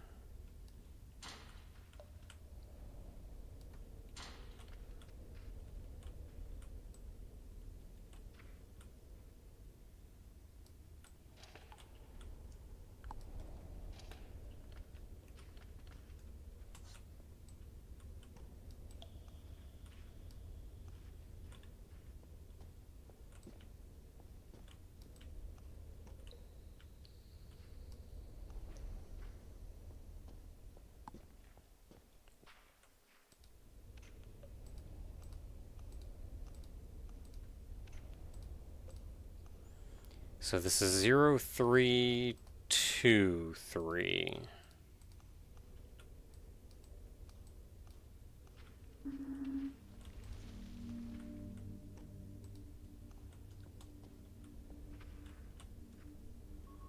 Yeah, 0, 3, 2, 3.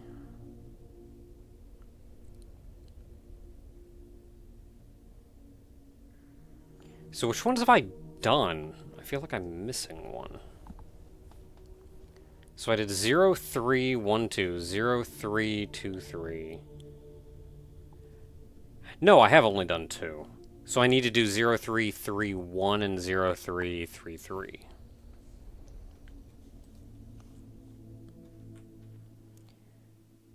So this is 0, 3, 3, 0, 0, 3, 3, 1.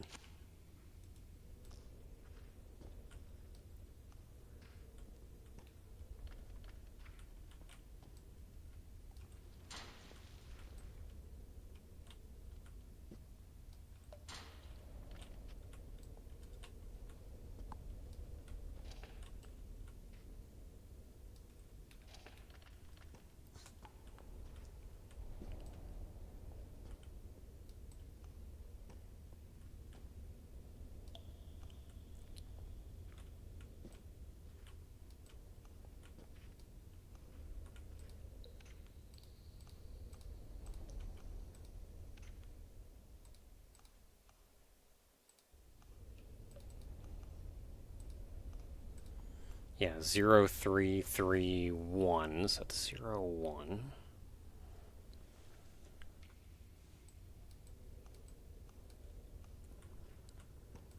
Two to 1. 2 to 1. Okay. And then 0, 3, 3, 3.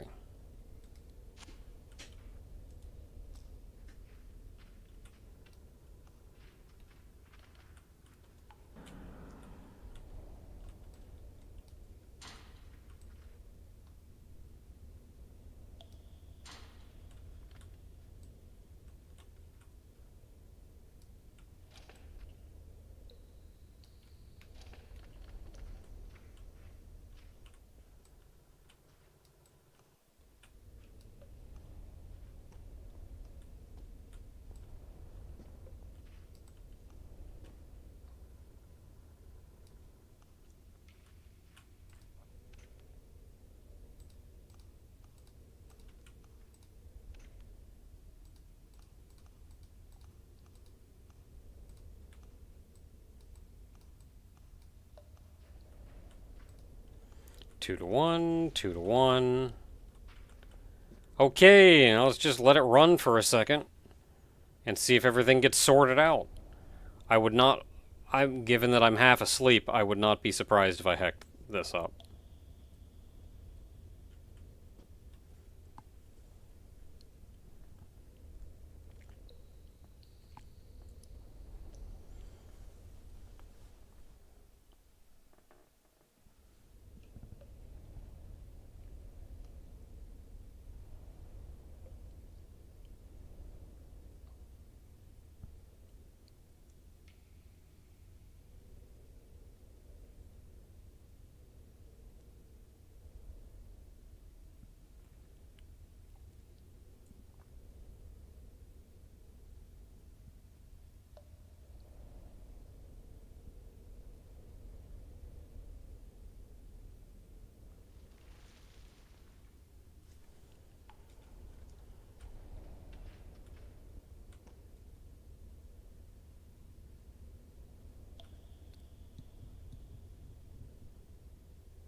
This is 0312.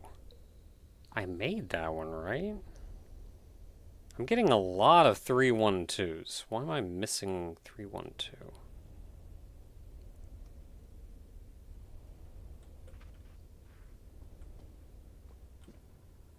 So this is 331.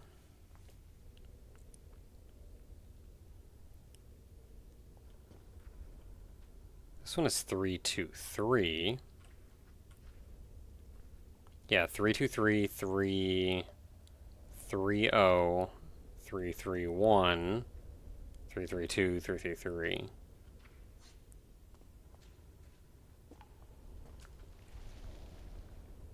And then you're 312. You are 312. Oh, I didn't connect it. Crap.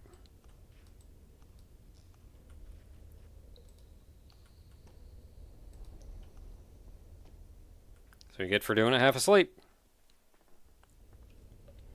So that's 0310 1112.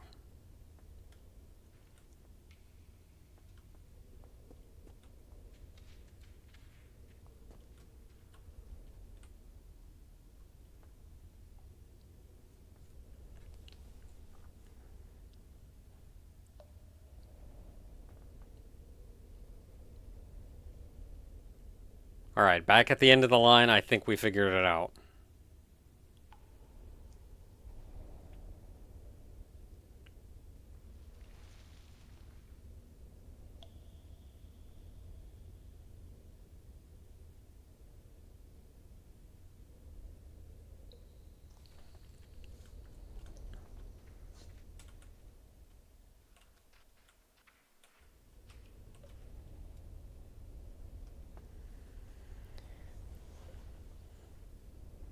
So if you want to make sure you got it right, you just have to watch the wires for a little bit. You don't have to do this at the end of the line like I'm doing. You can look at the front, but the idea is you want to check how many you see are going the wrong way.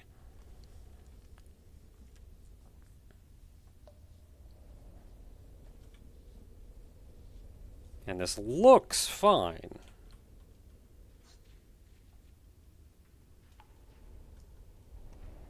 So I think we're good.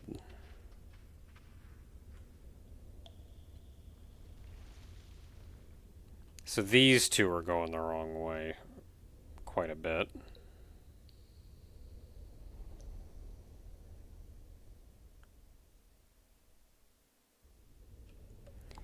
If memory serves, these are both just very full.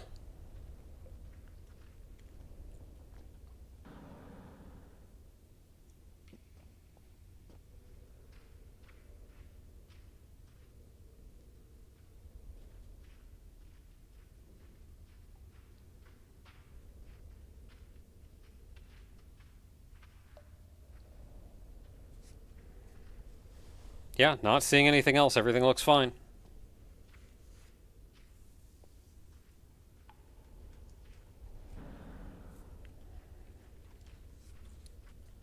Yeah, it's just those two that are kind of going...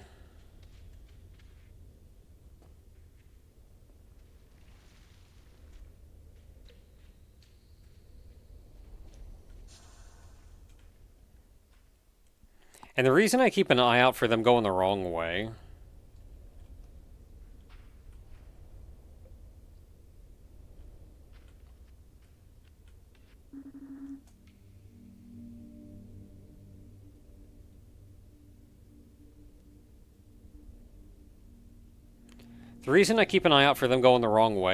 is that means they hit the end of this and turned around and are going back. And if they're doing that, that means they missed their off-ramp. And if they missed their off-ramp, then we have to figure out why. So 131. I think this one is just full. Yeah. I think we're looking good, and I'm too sleepy to double check and debug everything. I'm just going to assume that it's working fine. It gets worse. If there's just like one going backwards, that's fine. Maybe something hit something else and bounced it wrong. There's a problem, though, when it starts building up. When you just have like a ton of things bouncing around, then one of your exits is hecked up.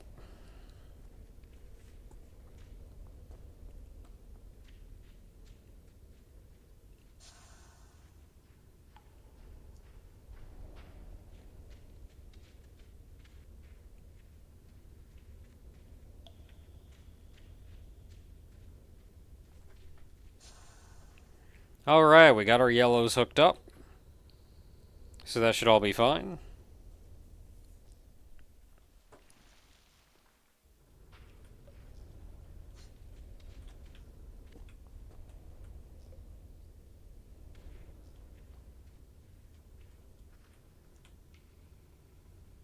Not seeing anything excessive.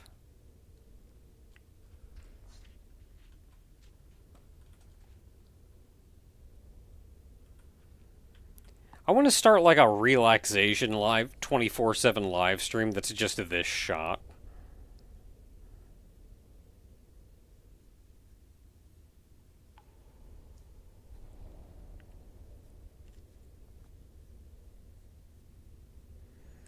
All that data going and doing data things.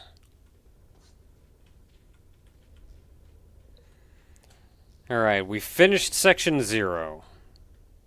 Next up is section 1, which is going to be these 4.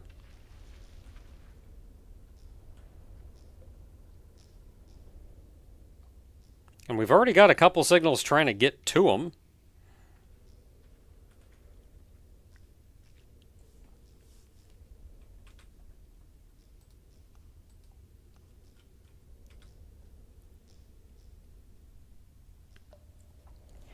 Okay, that said, I am tired.